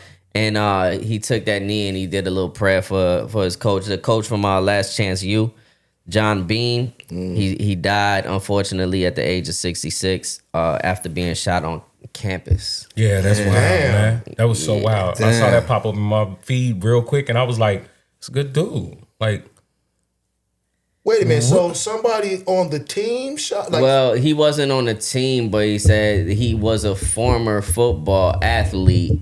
They knew each other. You know what I'm saying? John Beam's known to have helped a lot of people. Right. You know what I'm saying? So he said the person, they have him in custody now. They knew each other. We don't know the reasons yet, but he went up in a college campus and did that. You know what I'm saying? That's crazy, dog. Yeah, that's wild, man. Shit, wild as fuck, bro. I was like, damn, what times are we living in, dog? Man. You know what though? I mean, I ain't gonna lie, man. It's too much access, man. Like that's what I think life is missing. Like a little bit less access. Like we got so much access at our fingertips that I just forget. I feel like that we just forget about how touching grass feels. You know what I'm saying? Literally, You end up doing crazy shit like that. You know what I'm saying? Like I don't know what that young man was going through in his life to make him want to go kill this man. I mean, probably some CTE is involved or something. You know what I'm saying? Usually something like that too. It's probably like we just went through this guy from the Cowboys that just scored the touchdown from special teams. And then that whole situation is crazy because he get into a police chase. Yeah. He took them on a roller coaster ride. And he took off on them. They lost him. He got dirged, and then he ended up dead in his car. Yeah, self-inflicted gunshot wound. You know what I'm saying? I wonder if that's like, because, you know, like some people don't understand like how, like, you know what I'm saying, the system works, and maybe that's scared is thinking that he was never going to get out type shit, you know? But for what? You know what I'm saying? Like for running? Maybe he had nothing in the car. Yeah, that's true. I mean, he was only 24 too, right? He was young. Bro, young as hell. that's crazy. Young as hell with a whole lot of life to live, man. And then just, I mean, I don't know. With football in particular, I be weary about that shit because, you know what I'm saying? You hear it in the NFL, right? Yeah. Now they talking about, after the fucking concussion movie. Oh, yeah, the CTE movie. Yeah, after Will Smith did his shit. You know what I'm saying? It's a lot of that CTE, yes. I feel like it's a lot. Did Will Smith play an African? Yes. In that movie? Yes. Okay, I'm just yeah, making because sure. it's a true story. Does anybody remember his accent? It was terrible. It was terrible? It was terrible. Yeah, it was bad. I didn't watch it. I'm sorry, I didn't watch it because of the trailer. When I saw the trailer and I heard him talk, I was like, hell no. It's actually a really good movie. It's a really good movie, though, but I just don't remember how good I'll give it a chance then. His accent. The trailer, I was like, nah, I ain't watching this shit. Nah, but like the fact that we hearing it in the NFL, like this shit happens on way lower levels. It happens in college. It happens with children. You know what I'm saying? That's why my son can't play no damn football. We was in high school, and one of the guys we played with on the football team broke his neck. Damn. And he thought that once he got healed up, he was gonna go back and play football. And he was fighting with his mama about it. His mama sent his ass back to Puerto Rico like a week later. Boom, he was gone. I was like, why would you sit here and argue with your mama and you got a whole halo on, bro? Yeah, you got a halo on. She not going. You not finna play football ever again. We don't care how good of a quarterback he was. Saying that, though, and he was tweaking for like 2 weeks. And next thing I know, Puerto Rico. Saying that though, Speed, like a lot of these kids, man, like they risk injury for a game as rough as football. Bro, you broke your neck. Yeah, I'm done. Over. Even It's as over. a kid, I'd be like, I'm done. You know? But people see that as, especially when you come from not having too much, you know what I'm saying? You're like, man, I feel confident. This is my calling. You know what I'm saying? Motherfuckers have dreams coming up. And it could have been that person's dream, like, I'm going to make it into the NFL. You know what I'm saying? Now you lose that. Now it's like, it kind of is like reminiscent, not to the same degree at all, because fortunately I was able to live out a dream of mine. But like when I started thinking about what my life is after that dream, you know what I'm saying? It's starting to be like, I know that I'm not just music. I know that that's not all it is for me. And trying to wonder, like, what the fuck is your next thing? It's hard to gauge when you only had one focus for so long. And that's all you did. And your dream, literally, you do all of this, right, to get to your dream, right? Your dream job, and it's only for 15 years at the most. You know what I'm saying? If you get that. You may not even get like a Tom Brady 15-year type career or whatever, 20 years, whatever he played. No, you might not. You know what I'm saying? You might not. Jordan only gave us 13. Jordan got out the game. 13 seasons, bro. Yeah. You got all these marks. Kobe gave us 20. LeBron, what is he on, year 21? Like, you don't, even, and that's a lot. We're saying that's a lot for basketball. Most people work 40 years. 50 years. Yeah.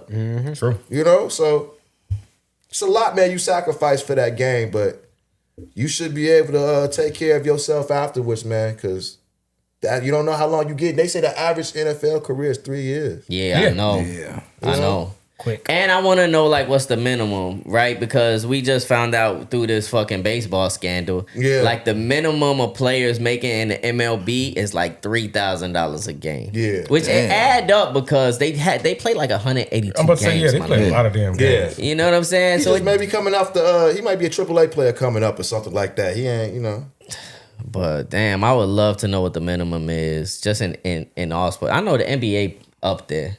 NBA got to be like 750,000. They up there because they now, making at least $1 million. they making like bread. Yeah. They making bread. Yeah. But NFL making bread too. They just don't want to share the wealth. Yeah, they don't want to share the wealth at all. And to be honest with you, the NFL, like, I feel like their positions degrade themselves out after certain eras of football. You know what I'm saying? Just like, you know, like back in the day, who was it? Emmitt Smith was the highest paid running back in NFL history. And he was the highest paid player that year. Jerry Jones didn't want to give him that They money. want to give him that money neither, right? Yeah. But the thing is that doesn't work now. Like, you know, everybody ain't homies from the Eagles, ain't Saquon Barkley, dog. Like, you know, these running backs don't get paid like that, and they banging each other out. That position now, you can plug and play anybody in it. The You know running what I'm back saying? position? Yes, that's how they feel about it. That's how it's judged in the NFL now. It's not a marquee position anymore. Well, I really do like the job that Saquon did last year and Derrick Henry to really put running backs back on the map. Yeah. You know what I'm But saying? you know what, though? They're so few and far between. It's like you have those two and then everybody else. So it's like if I got to really go through is. everybody else, then I'll just... McCaffrey was doing his thing for a Yeah, little bit. and now he's with everyone else.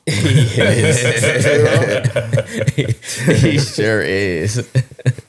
Yo, why when we get running backs and shit, they don't look like the same running backs that they did when they was somewhere else? Well, think about David Montgomery. Look at him. Yeah, niggas going off. Going off in Detroit right now, bro. We couldn't get nothing. But that's just our way. You know what I'm saying? That's just what happens to us, man. We're a jumping pad.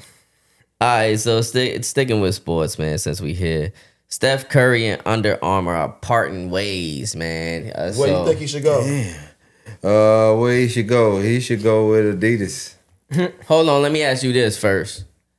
Have you ever owned a pair of Steph Curry's? No. No. What's wrong with you? Absolutely not, dog. Javi has. You have? How do you Okay. play in those, though? I be switching out my gym shoes like every year though, so How it's he- like I how he had to plays, eventually though? jump into something. He thought he was going to shoot though. like Steph Curry. I did. What are you, 12? Hey, man, that's why he won the, what is it, the giant basketball 3v3. tournament. Nah, he was MVP. wearing Antetokounmpos when he did I got that. some Antetokounmpos too. Oh, you did, man, dog. So, I don't be buying them for the fashion. I be buying them because they're probably comfortable and shit. Are they probably So you're comfortable? actually working out They in are, these yeah, shoes. yeah. Nigga, I Okay. told you could buy the Sabrina I&I schools. Those are way cooler Get you some hooping Angel shoes. Reese's, bro. I don't know about Or that. did How you- would you? Hold on. I'm not quite sure if men could wear women's basketball shoes. What are you Yes, talking I about? think Man, so. my nigga. Let Jordan Is that come a out thing? with a color. Well, not Jordan. Yeah. Angel Nigga, Reese? everybody in the NBA was wearing Sabrina shoes. Hey. Everybody, nigga. Okay, It was like the Kobe's I and then the personally am Sabrinas. not going out to go buy some Angel Reese's. I Can probably you buy see them for how my he daughter. doing 1660s Well, because the warming up? Angel Reese's The ain't Angel really worth Reese's on. buying. And shout out to Angel Reese, man. I don't want to put no smut on your name. You know what I'm saying? You holding it down for the crib. But nobody... 'Cause they're what? 'Cause they're feminine, right? No, because we seen them Reeboks. Yeah, Reeboks, bro. What's wrong Not with even Reebok? that they Reeboks, because you They can not you can throw on soldiers. some soldiers. That's the only Reebok you can wear right now. You is could throw soldiers. some pumps on with the right You can do outfit. pumps. You know Right what I'm one, saying? but- Pumps. Come on. I ain't seen nobody in no pumps in the Bro, longest Shack fucking Attacks time. is Shack raw Attack, too. yo, Yeah, Shack Attacks, them yeah. motherfuckers is raw. Them kamikazes. The kamikaze. Yeah, I'm about to say they And still I on don't the know if website. y'all You still want to can buy add it. in those collabs, them ice creams. Yeah, them ice creams was Or sick. the Avos. Ivos was sick too, but the yeah. Ivos you can't really.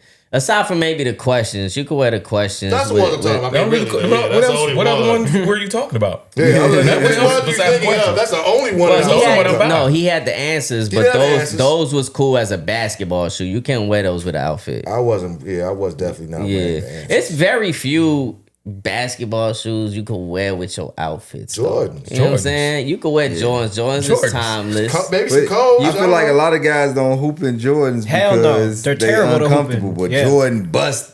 ass in You know there. what I'm saying? That's how Yo, talented he rumor was. is his feet were bleeding after the game and shit. Like, oh man. Oh, I heard especially that with them because he got Jordan some- ones. Yeah, yeah, with the Jordan ones. But yeah, after the Jordan ones, he made them a lot more They comfortable. were 19. No, he got those. He wore a pair from 88. Yeah. And You know he what? fucked his feet up. Yeah, those most- are the ones I'm talking about. The He most had bleeding feet. comfortable Jordan I put my foot in is the 8s. 8s are decent. But all of the Jordans are a heavy ass shoe. Yeah. They they're heavy bricks. I like hell. the fours. Yeah, I'm a 4 Fours, dude. fives, too, you know what I'm 12s. saying? Fire. The 4s is fire. I like 6s too. 3s, 4s, 5s. 5s definitely. You don't like the 11s? That I like for women. Like as a shorty coming up, yeah, the 11s was the shit. You know what I'm Yeah, saying? Concord, bro. You was in Yeah, there. you had the cool gray. Niggas did Yup. school to get the cool gray. Yeah, you know? cool, great. Yeah. The Space Jams. Oh, the Space Yeah, Jams. man, you know them what I'm saying? motherfuckers fire. 11s back then was cool in high school, but now No, I would. I feel like the women look raw in 11. They got a lot more women. I like them 11s rare too. airs though. I like them rare airs. Them rare airs.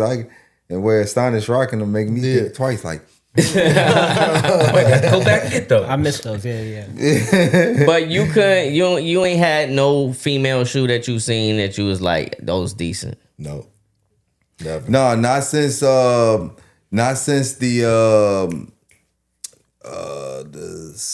I want to say, was it the Shell Swoop? She had like a 13, Jordan 13 model.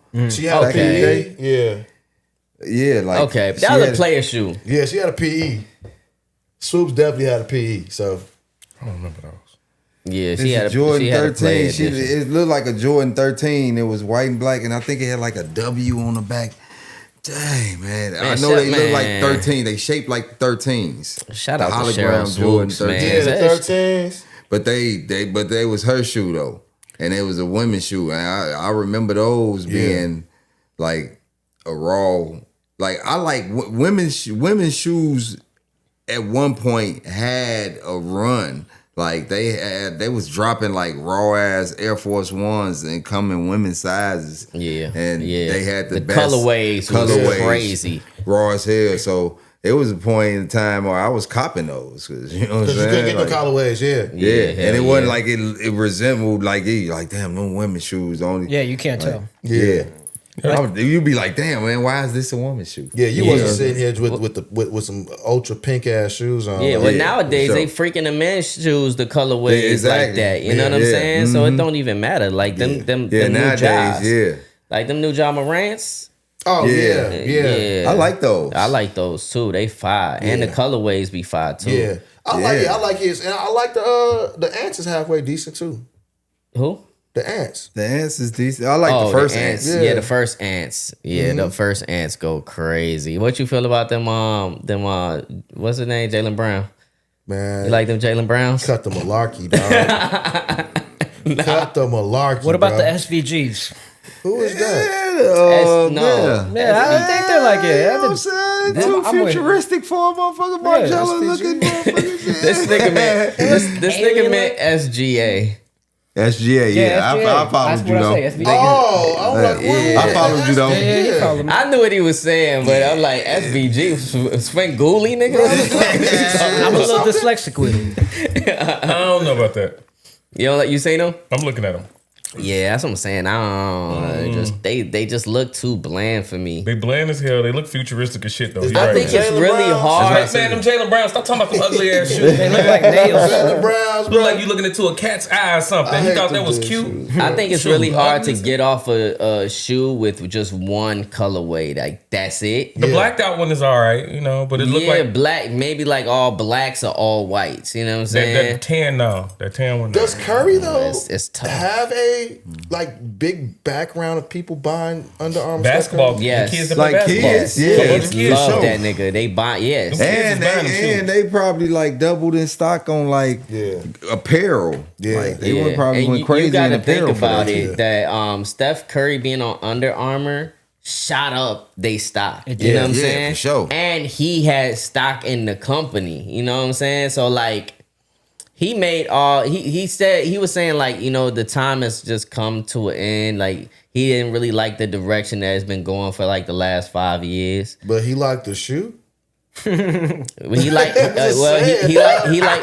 the money. Behind the scenes could be one thing. No, he liked the money that it generates. Oh, I'm sure. yeah. You know what I'm Sure. saying? So for sure, like, and I mean, it was there was the only people that was willing to put that offer on the table at that time. Yeah. You know what I'm saying? People didn't know Steph Curry was gonna be Steph Curry, but now he can go anywhere. Now, I'm Nike was somewhere kicking themselves in the ass. I know it. Well, what if he end up with Nike? That'd be wild. They gotta give him all the Ja Morant futuristic shit that they were trying to do. Yeah, they gotta give him something that look Because good. I bro. really feel like the Ja Morants are really like the Kyries. Yeah, I'm gonna say Kyrie is that's one of my favorite like Them new independent shoes is there, man. I seen them in person, man, on somebody's foot, man. I'm like, yeah. Yeah, them Kyries go crazy, bro. That's why I say he could do something like that. Like how many players are actually on that brand for Kyrie? I think it's like 2.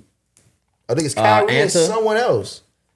Yeah, I don't know. We found out looked it that Luis Scola was on there back in the day. Right? Yes, we did. Shout out to Luis Scola. I ain't seen nobody running around the streets with them neither. No, I mean, can you even? I want to know, where do you go get a pair of Kyries at?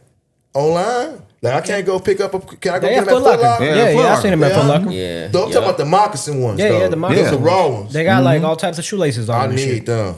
Yeah, them shits is fire. I'm glad that he doing that. And he doing it the way that he want to without motherfuckers having you're anti-Semitic. He ain't say nothing about nobody. Nah. You know what I'm saying? Kyrie Like, be minding his damn business until he don't. Yeah. And then that's when everybody has a problem.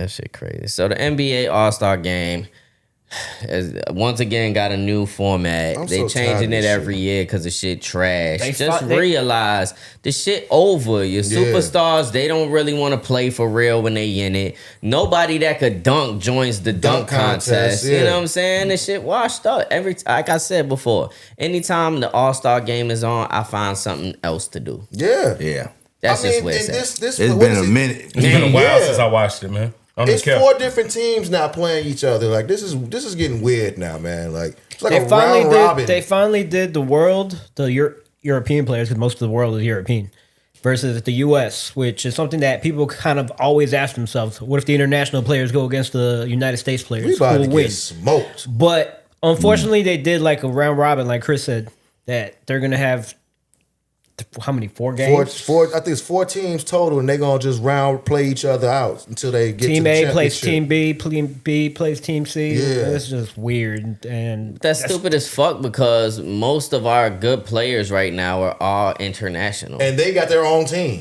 so they're gonna smoke our ass. Yeah, it's done for. Yep, it's a wrap, bro. Because Like, you know they're gonna come here to play.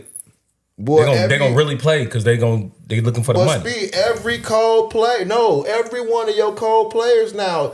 Giannis, SGA, Cat. Oh, so we're Wemby? even if they Wemby? are an NBA player, they are still gonna go to the international Yeah, team. yeah. Oh, it's over. It's a They're wrap. gonna Okay. smoke our ass. That's Is what all I'm right. saying. Yeah, and all we gonna see is Jaylen Brown's Beijing on everybody's jersey.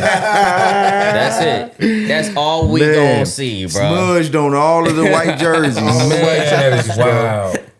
all the white elbow bands. You know what I'm saying? All that money and you can't, man, stop it. Cold Red. You better go find who Steve Harvey had or something. Hey man, that's your boy LeBron, man.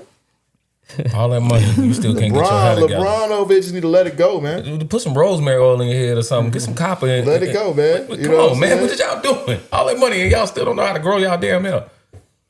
I want to say the Bears got three people that are the NFL interception leaders right now. Currently. Yes, we do. Delightful. So, yes, we got that. We definitely are the shit when it comes to that. Yes, sir. So I want to talk about this. Javi, did you put this on the DoorDash? Did you put this topic? Yeah. Okay.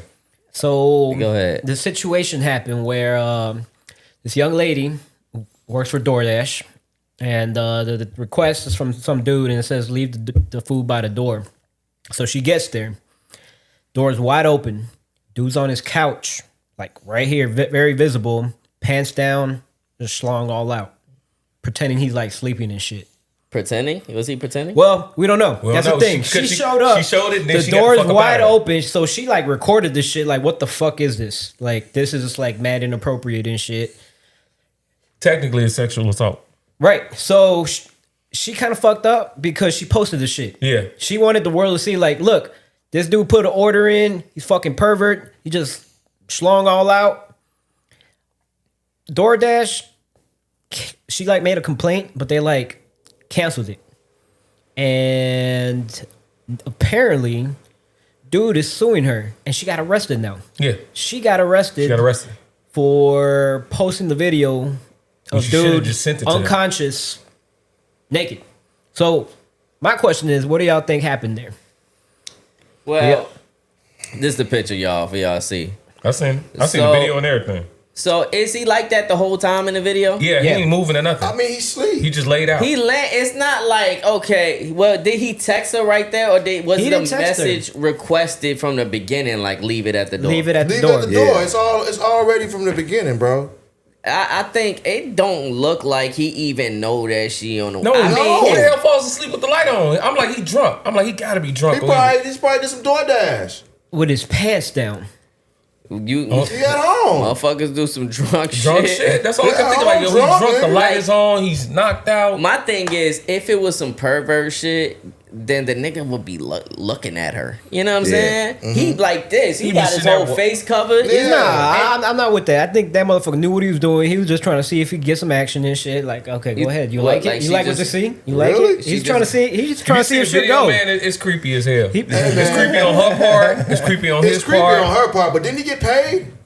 He's suing her. He's suing. He's suing right now. And Yeah, she- he's suing right now. I And they feel, arrested her. I don't know. It's a wrap. I Crazy. don't know. I feel like it's an uncomfortable thing, you know what I'm saying? But worse things have happened. Joe Budden was knocking on people's doors completely butt ass. Yeah. Yeah. He You should know what I'm be. saying? Like, this guy is in his crib, on his couch, and Sleep. he just got his pants down, right? No, You know what the I'm door saying? was wide open. Front door wide Front open, door. bro. Yeah, Wide open. Front door wide open. Light on. But who told her to walk into my house? She didn't. She just did it the from the door was Recording him from the open doorway. So the door was open. It was Wide the fuck open open, bro. with the light on. But is there a like a screen No. or something? No screen No. door. Okay. Just stop trying to figure. No, it's the Door door was wide open. open, butt naked Still man.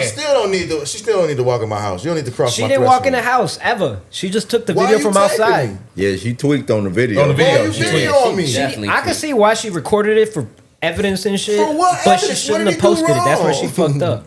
What did he do wrong?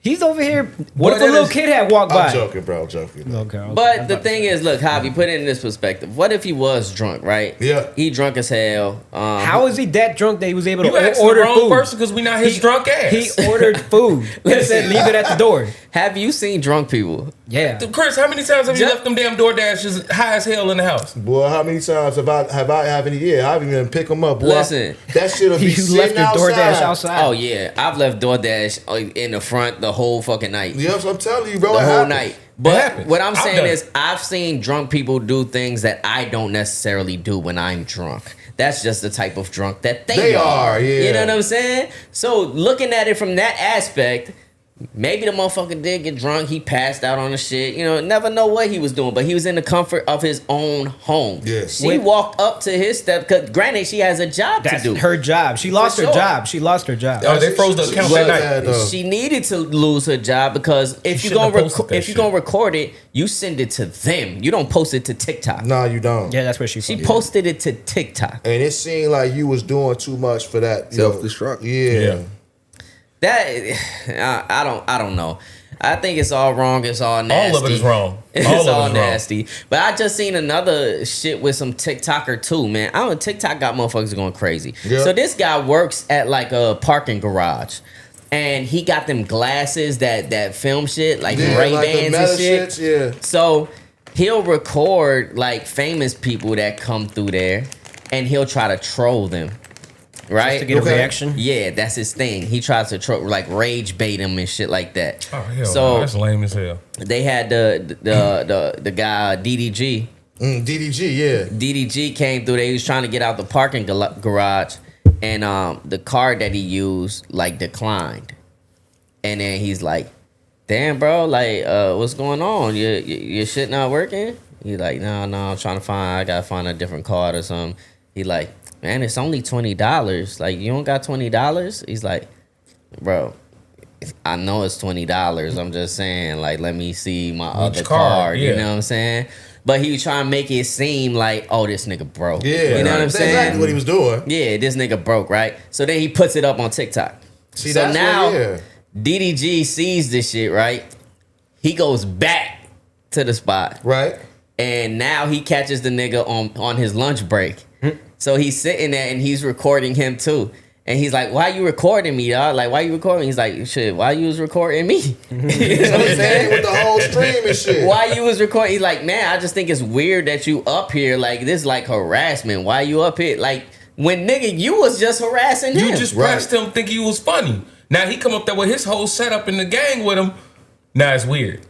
And it's like, come on, motherfuckers know. Look, if you even pay attention to YouTube, how YouTube work, how Twitch work, you see him running up numbers and shit. Niggas, they know you would. This nigga at least got $20, bro. Yeah, but come on, man, all you for was some playing. little TikTok clout. I don't know. I don't know what this world. That's some Why just trying to get their money off of that shit though? That You was some understand sucker shit. That's what that was. Hey, I got one for y'all real quick. That's good.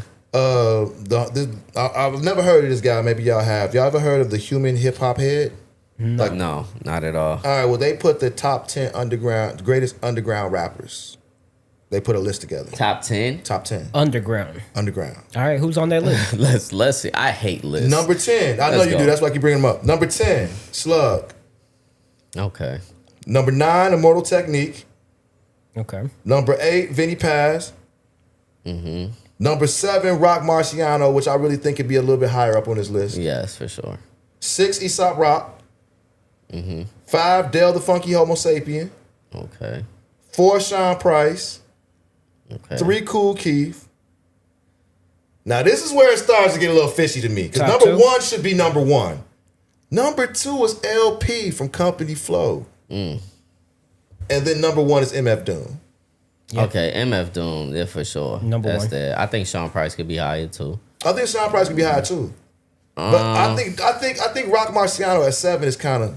Yeah, that's kind of wild to me too. He should be, Rock Marciano should be number 3. Yeah, I'm about to say he's damn it top 3. You know what I'm saying? Like for real. Like Rock is the antithesis of greatest underground artist, bro. Like Yeah. you know what I'm saying? So like no one feats that criteria to the T more than him, and unfortunately, MF Doom is probably the greatest underground artist of all time. Yeah. Oh no, 100%. But I just don't see. Look, I love LP, man, but I don't see why he's number 2. Yeah, probably because the Run the Jewels run. That shouldn't have nothing to do with this. It shouldn't. True indeed. Because Run the Jewels is probably a lot more above the ground than LP and Yes. Company Flow. Yeah, no, 100%. You're right. I don't know, but who the fuck made this list? I don't know, the Human Hip Hop Head. Whoever the hell that is. I don't know. Based in LA. Probably, Is it? yeah. It's probably. I don't know. But then check out their honorable mentions.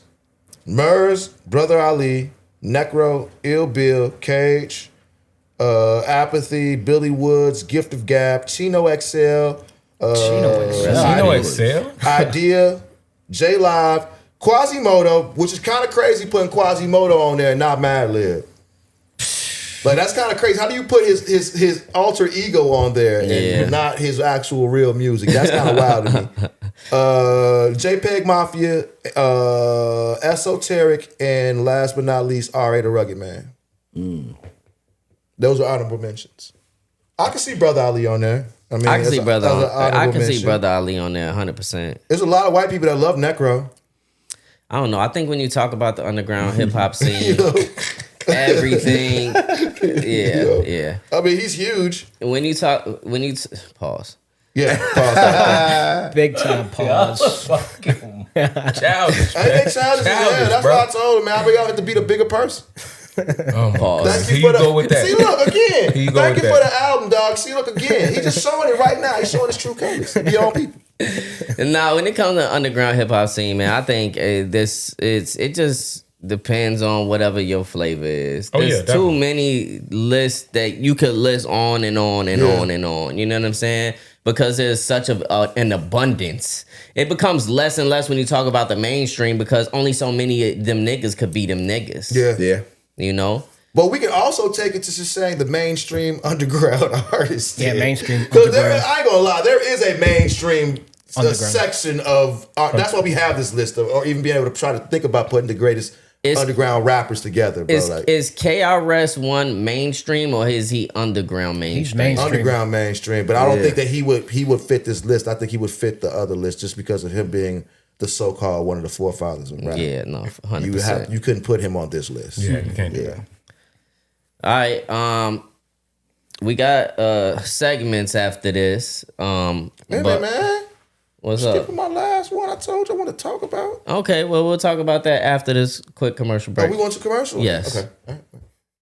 Yo, this is Sensei Music, straight out of Chicago, and you're tuned in to not just any ordinary podcast, it's the Astonishingly Odd Podcast. Get it in your life. The Astonishingly Odd Podcast.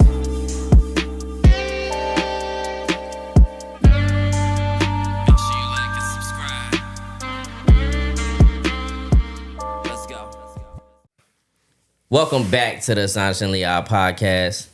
Now I'm gonna throw it over to Chris Ill because he wanted something to. He has something on his heart he wants to mention. Yeah, man. I just wanted to talk about this. Something we got heavy on his heart. One little topic left before we get about this joint. So I was just trying to get this out. So I mean, I don't know how familiar everyone is. Not us, but all of our fans are with Heavy D.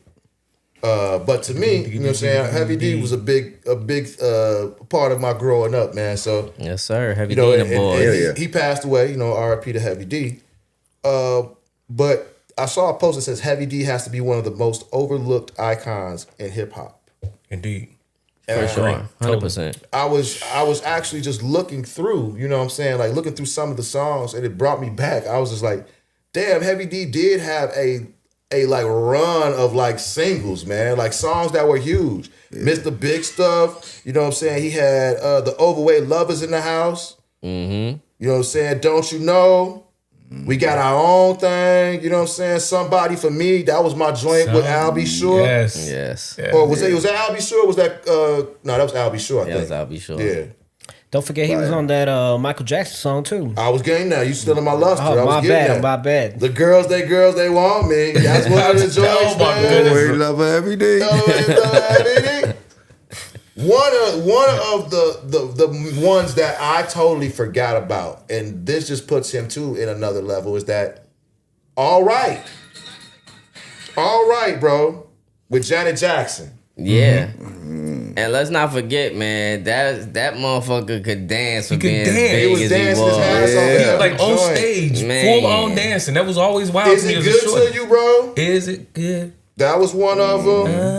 You know what I'm saying? Then Now That We Found Love with Aaron Hall. Oh yes. And then there you go, Hobby. Love. Jam with Michael Jackson. Jam. I mean, that introduced a lot of people that in the 90s that probably weren't really up on hip hop at the time. Introduced Heavy D and shit. Michael Jackson put them on right there. I got nothing for love for you, baby. That was one of them joints. You know what I'm saying? I will take that. Black coffee, no sugar, no cream. That's the kind of girl I need down with. And then Candy Rain. He was on the remix of Candy Rain. Oh yeah. Damn. Bro, Heavy D was out here getting it, man. And I just really wanted to give Heavy D his flowers, dog. Because if you go through that music, start thinking about it, man, Heavy D had hits, man. He definitely had hits. And I'll take that dancing rap era over all of this crash out rap era any fucking day, man. You know what I'm saying? I hate that music is just everything is the same nowadays when it used to be so much diversity in this shit. You knew who it was when you heard him. As soon as you heard him, you knew who it was. Being a big rapper too, bro, was cool. Like Chubb Rock. Yeah. Chubb Rock was that guy. He was a bigger rapper. You know what I'm saying? Big Pun we had. That's what came a little bit after that. You know what I'm saying? But I mean, I just think that, everything is, Can we sell it? Can we sell them? Can we sell them? That's what it is now.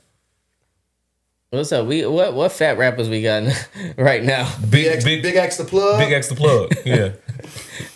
Mexican OT. Mexican OT. The Mexican OT. Yeah. What's the nigga that was trying to beef with Eminem? The purple nigga. He was beefing with Eminem. The nigga that could hardly breathe.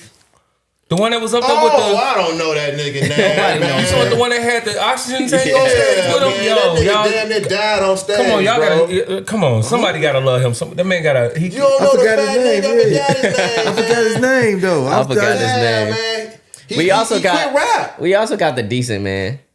I'm a decent man from the city of Dennis. Decent Man going crazy with the remixes to that shit. He just can't let it go. What? But I love this city. What? Whoa. Stop. Honorable mention, man, because we must mention, man. Jesse Jackson not doing too well. He on life support, man. Regardless of how you may feel about Jesse Jackson, he was a big part of our Rainbow culture, Coalition. You know what I'm saying? And man, anybody that love him, it's a terrible place and terrible position to be in. But shit, Jesse Jackson, what, like 90 something you said? Like 90 something, bro. Man, I will say. He lived a long life and he did a lot of good, man. Yeah. He suffered from something like that's near the Parkinson's, so. Yeah. So, I mean, shit. It's an icon, man. We also got an RIP though, don't we? Yeah. To the penny. RIP to the penny. It's a wrap. Man, I had to look at that like Penny. I thought they was I thought he was talking about Hardaway. I was like, damn, Penny Hardaway died? No, the penny. The penny. You should put the penny. But it does say the penny, penny. so I thought it was the shoes. I was like, they stopped making pennies now? No man. more phone posits? So here's my question too. Here's my question I pose to y'all, bro. Is it now gonna be where everything is gonna be on a 5 now? Yeah, that's Like, how. if you can't give me pennies back, then you're gonna have to make it where taxes all equate to it being on the 5. Well, I think the pennies are still going to be in circulation. It's just they're not making it anymore. Well, what happens when they're done? They're all gone. Then we'll have to jump up to the 5. Yeah, That's crazy. Yeah, something Penny ain't like even a penny that. no more. It's something else. I think they're just like, motherfuckers not really moving around with cash nowadays. So even if I got to give you change, it's going to go through a fucking electronic transaction. It costs more to. I think it costs more to. Yeah, I make got a like penny. 1,000 pennies, man. You better get rid Nice. of them You got motherfuckers. 1,000? I don't think I got 1,000. Yo, hold on to them motherfuckers because they ain't making them no more. Or They get might rid be of them worth now while you something. get some money off of them. Shit, who knows, man? Who knows? Yeah, because the new pennies are not pennies. You ever cut one open? They Cut a say new penny they're open. It's not worth it. copper all the I've way. never cut a I've never penny. thought of To opening make that a in my penny life. is more than a penny. To make a penny. That's why yeah, it's I've heard that before. no too. longer serviceable. Yeah. Yeah, I got a lot of them bitches. Better take them bitches overseas. There you go. Get that money off of it. All right, who want to kick off our segments, man? I do. Go ahead, brother. Okay, Be my astonishingly guest. odd fact. Let's go. So Let's here get it. on the Astonishingly Odd podcast, I like leaving people with a little astonishingly odd fact, so that eventually, you get enough of these, you might look smart. I don't know, but did y'all know that Ethiopia is on a different calendar than us? It is the year 2018 in Ethiopia. Really? They calculated the birth of Jesus like differently than the Gregorian calendar. So Yep. plus they got 13 months in Ethiopia. Yep. They're not on the shit, same I didn't know calendar. that. 13 months. Huh? They got 13 months. One of their months has like 6 days in it. It's they call it Pagume. The 13th month is called Pagume in case you're interested, and it's only got like 5 or 6 days in it. But yeah, it's only 2018 in Ethiopia. So you said they have an extra month in their years. That's crazy. That's crazy. So Should they get all the books if to the you Bible? take that extra month away and Yeah, add it to another year, would that get them back on track or no? No, it's not just. No, it's not it's even not enough. just. That's not It's even not enough just the months. 13 months. No, it's also they calculated when Jesus was born differently than everybody else. So Do they got a might be longer? right. Do they got a longer February? Yeah, is that February 35, 31? Because they probably do. They probably do. 31. how the is fuck they crazy. give black I would people love it. the fucking shortest month of the year? This shit's crazy. This is America. Crazy, dog. Man. This is America. And that goes to your answer to your question. And that got to be fucked up when they got to sign up for shit and it asks for the date. Mm-hmm. And they gotta scroll down. It's like 2018. 2018. It is not 2025 over here. It's 2018. All right, that's a good one. That's a good one. I like that one, Javy. I like that one too. Okay, so what? Those were the days. Those were the days. I'm coming back with a love for the pod. Love advice for the pod. Maybe So, next week maybe for next week. all the viewers But that want. also, I got a little fact within my those were the days too. Okay, let's go. So since we are in, getting to the season of Thanksgiving and, it's getting to our Christmas times, we talked about video games. Those were the days is going to be about actual games, like when we was a shorty. Like games, things we played. Not video Okay. games. So check this out. Not video games. We when already you went did that. outside and shit. Yeah. So check this out. And it could be games we played or like little gaming toys that we played. You know what I'm saying? So here's a fact for you. Black Friday started in 1869 when greedy Wall Street men tried to corner the gold market and it crashed the U.S. economy. Shit. In the 1950s, Philly's cops used to describe the post-holiday chaos as Black Friday. The corporations then rebranded it as a shopping holiday, but consumerism isn't freedom, so we are all controlled. Yes, we are. By that, absolutely. Nigga, So, did you just have 2 segments in one? No, it's all one. God damn, It's all nigga. one. It's You all taking one. this to the next Let level. him So, get yeah, to so- it. Go Yeah. on. Go ahead. Let him Go cook. ahead. In the middle of the walk. Let him cook. Go ahead. So what I'm getting at is that there's a lot of bull going on out here in these worlds, and a lot of our dollars are definitely going into some of that bullshit and feeding into it. Us as brown and saying black people, what I'm saying, we love to go shopping for some shit. So I'm trying to encourage y'all this Black Friday, stay home and eat some leftovers, man. You know what I'm saying? Stay home with your kids. I've been stopped doing that. You know what I'm a long time saying? Kick it for a little bit. You know what I'm saying? Have some fun. Don't worry about getting your ass up at the crack of dawn to be on the computer now and get all this Black Friday shit. It's gonna be even cheaper after that, so don't worry about it. So that's all I want. Bro, that was 3 segments right But there. since we talking about Black Friday, let's get into these games, man. So I remember when I was a kid, bro. Do y'all remember going down the toy sections and during Black Friday just to see what you would be able to buy? You know what I'm saying? You had that one game that you might have thought that you just really wanted. Mine, I had a couple of them, but when I was a shorty, my big thing was the Etch-a-Sketch. Etch-a-Sketch. Wow. I would be on Etch-a-Sketch like a motherfucker as a shorty, bro. Just That's twist the dope. knobs and shit. You know what I'm All saying? right, Get it in. I'm gonna be a nerd when I answer this question, but mine was Monopoly. I always wanted the new Monopoly. 'Cause Monopoly is every a good year they used to drop a new one. A theme to join. Yeah, it'd be a theme on it or Hell something. yeah. This one is all of the pieces is gold. They just This one's all silver. They and just dropped the LeBron one. see. Damn. So they I still always keeping it going. wanted a Monopoly. Every time moms would get it too. My homie made a game called Hoodopoly, where he used all of the like Park Place and all of the buildings, whatever you can buy, all like Chicago landmarks and See? stuff. Oh, that's That's awesome. dope. Yeah, shout That's out dope. to that. Hood Monopoly, you said? Yeah. Hoodopoly, you know what I'm saying? Hoodopoly. All things Word, man. Shout out to Word, man. Yes, sir. That's right. What's up, gotta man? get Where it he too. sell those at? Yeah. Yeah, man. Hit him up on Instagram, man. All things Word. Okay. Yes, sir, man. I need a copy of that for the holidays. Yes, sir. Yes, sir. I think for me, some simple shit like the yo-yo. You know the motherfuckers that stayed on the ground and shit so when you you go go and shit. expensive You can do real little life tricks. The butterfly joint. Yeah. Man, Yeah, the one dog, that them costs. motherfuckers, you can walk it across the motherfucking sidewalk and Yeah. shit. Yep. You want the real yo-yo, not that Wow, bull. dog. Man, I used to always want the little bag of the soldiers for some reason. You know those little The green army soldiers? men? Yeah. Every time I see them, I'm shit. like, damn, I want them. And I don't Do know. they still sell I was like, those? I'm like that with G.I. Joes and Ninja Yeah, Turtles. hell See, yeah. there you Yeah, go. yeah. G.I. Joe and Oh, Ninja shit, Turtle, Ninja bro, that Turtles. was like the thing. I still got a good handful of my shits. Yeah, Oh, that my was goodness. Did you used to keep the little accessories that came with the Ninja Turtles? Of I used to course. lose them Yeah, shit. some of, I got Dog. someone with the. I got Slash. He got all of his pieces. Oh, shit. That was a dope I remember I had the ones where you pop the head down and you squeeze your legs in. Yeah, I used to have I got joints the ones too. that got costumes.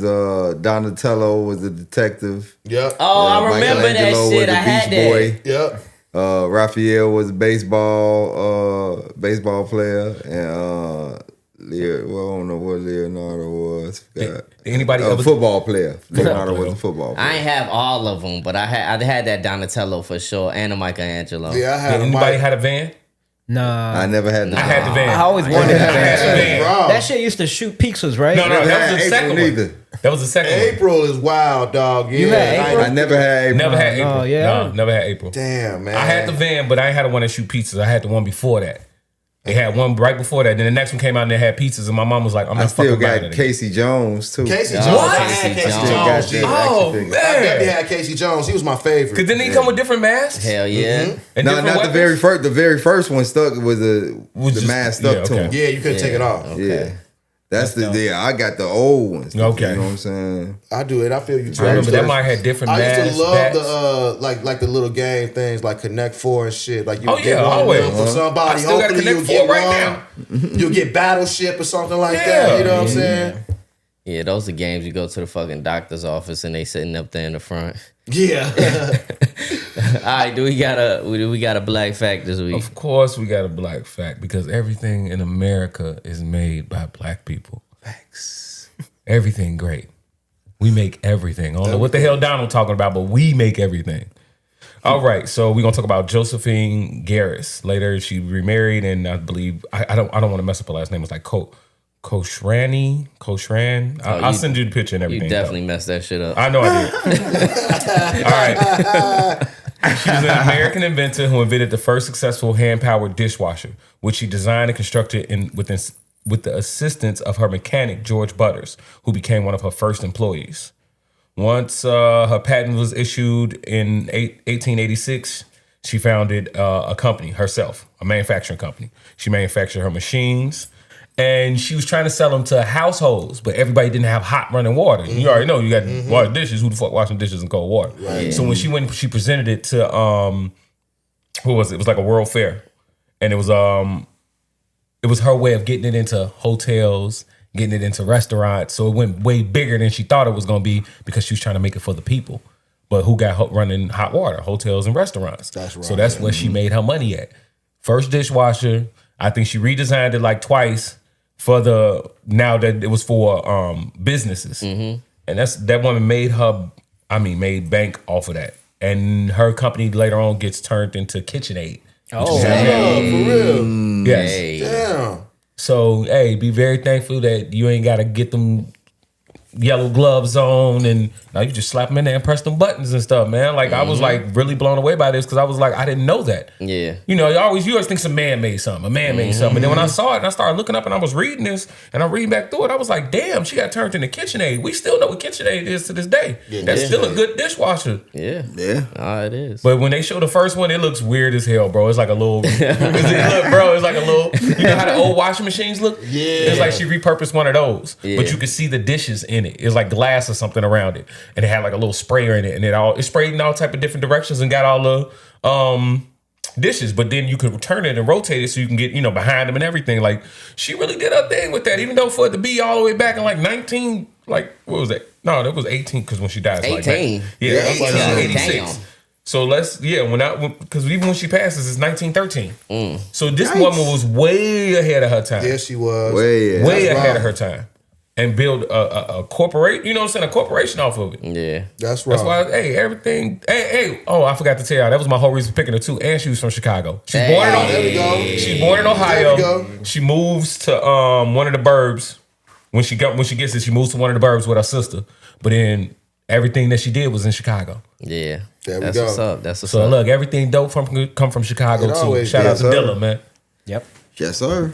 Yes, sir. So finally, yo, you in violation, bro. Oh Lord. So the person that's in violation, it's been like in the little YouTube algorithms. There's this comedian. His name is Akash Singh. He's from the podcast with Andrew Schultz or whatever. Mm-hmm. So he always talking about his wife and shit. Pedophile? Nah, you talking about the other nigga. Chris Hansen. Nah, he talking about the other Andrew. Middle Tate. Eastern dude Oh, the and Tate shit. dude. Andrew Tate. No, not Tate. What? Andrew Tate. No. I was talking about Andrew Schultz. Oh, Okay, Andrew my bad. Schultz. Yeah, not My Andrew, bad. not Andrew Tate. No, he got his own podcast now, right? Who? Schultz, Andrew Schultz. No, he got the Flagrant podcast. That's what I'm talking about. Akash is like one of his co-hosts and shit. So y'all, you be talking about his wife and shit. Oh, I met my wife. We were virgins at the time. It's the only person I've been with. So his wife got like a podcast now, and she talking about some. Man, I miss like the days. I reminisce sometimes, and it's like it's so painful, the thoughts of like back in the day. Like I wish I could just be back in college, with in them frat rooms and shit when I used to be popping my pussy and shit. Whoa. Yeah, bruh.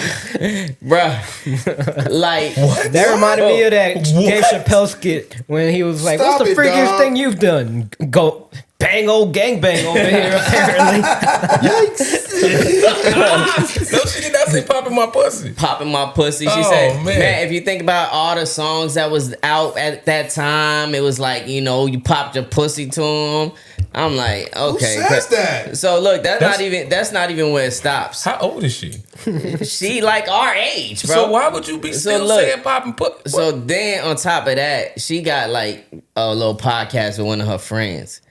She fantasized about her friend husband. She said, I'm actively trying to pursue a threesome with her and her husband or whatever. Oh, that's Then oh, she wow. bring Akash on the show, and dude is on the show too, her friend's husband, and she talking about just how good he look and shit, like all in front of this nigga. And he just sitting there like a sucker? he's Like a sitting sucker. there, bro. Simping. Yeah, so Boy. now I'm like, okay, what would you do if your wife this is worse. They calling her Aisha Curry Chicken. Yeah. Oh God, yeah. Yeah. Bro, I'll be honest with you. Her podcasting would have to stop. What you mean? Straight up. This relationship gonna come to a stop. Yeah. Oh, hey, That. But this podcasting has to stop. Right now. I'm turning the future. Go on, fuck that nigga, get it over with. Yeah, nah, I'm turning the nigga. future. The damage is done. Yeah. Like, It's you a know what I'm wrap. saying? Yes. Like then she talking about some man. If a man wants you to sign a prenup, that's a red flag. You know what I'm saying? I Like, would sign a red flag, man. She You the said- red flag. Shorty, you the Oh, red wow. flag. She say, I Right. always believe, like, in a marriage and shit, if a man can't be honest with you about his finances, that's a red flag. Like, his money is our money and my money is my money. That's Hell no, I gotta get away from her. Yeah. That's toxic. Hey, shorty, she I'm up lost outta me. here. Yeah. Hell no. Nah. It's crazy. You in violation. Like, the thing is, like, I don't know how insecure of a person you got to be to still maintain this type of relationship, but get up out of there, dog. Yeah. Yeah. Get up out of That there. boy This is goes- worse than Travis he goes- Hunter. Like, look, Travis Hunter girl, she got married and she just out the way. Yeah. You know what I'm saying? She figured it out though, I think. I think she figured out that that the smoke she was getting from her antics isn't the smoke she wanted. She was like, I'm gonna step out, you know. Women, y'all gracefully gotta do bow better, out. man. Y'all gotta do better. Y'all ain't been looking good in the media right now. Go on, fuck the Yeah, nigga, man. get it over with. Do better. Listen, we ain't gonna do recommendations this week because it's only one recommendation. Y'all go check out the homie Vic Spencer. Yes, sir. Yes, sir. Yes, sir. yeah. Yes, sir. And also, you know what I'm saying, he got some joints that you can anticipate. One might be dropping on Friday. One just might be out there. Never for know. y'all. You never You know. never know.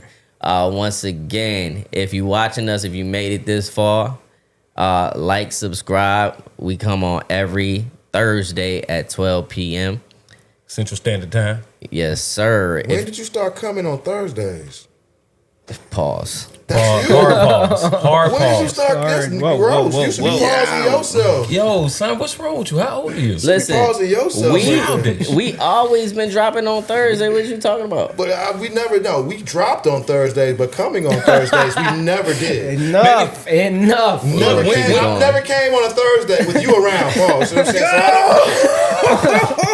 don't do that. Hey, We don't come anywhere. We drop the podcast this day.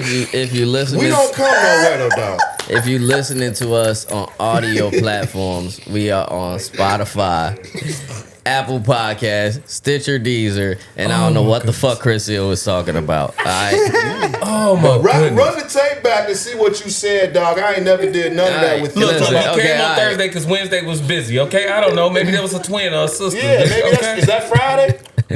Once again, Freaky Friday. I go by the name of Astonish. Javy, the one J Envy. It's your boy Chris Hill. Vic Spencer, yeah, you know the vibes. Yo, high speed. Oh, I gotta find a new job.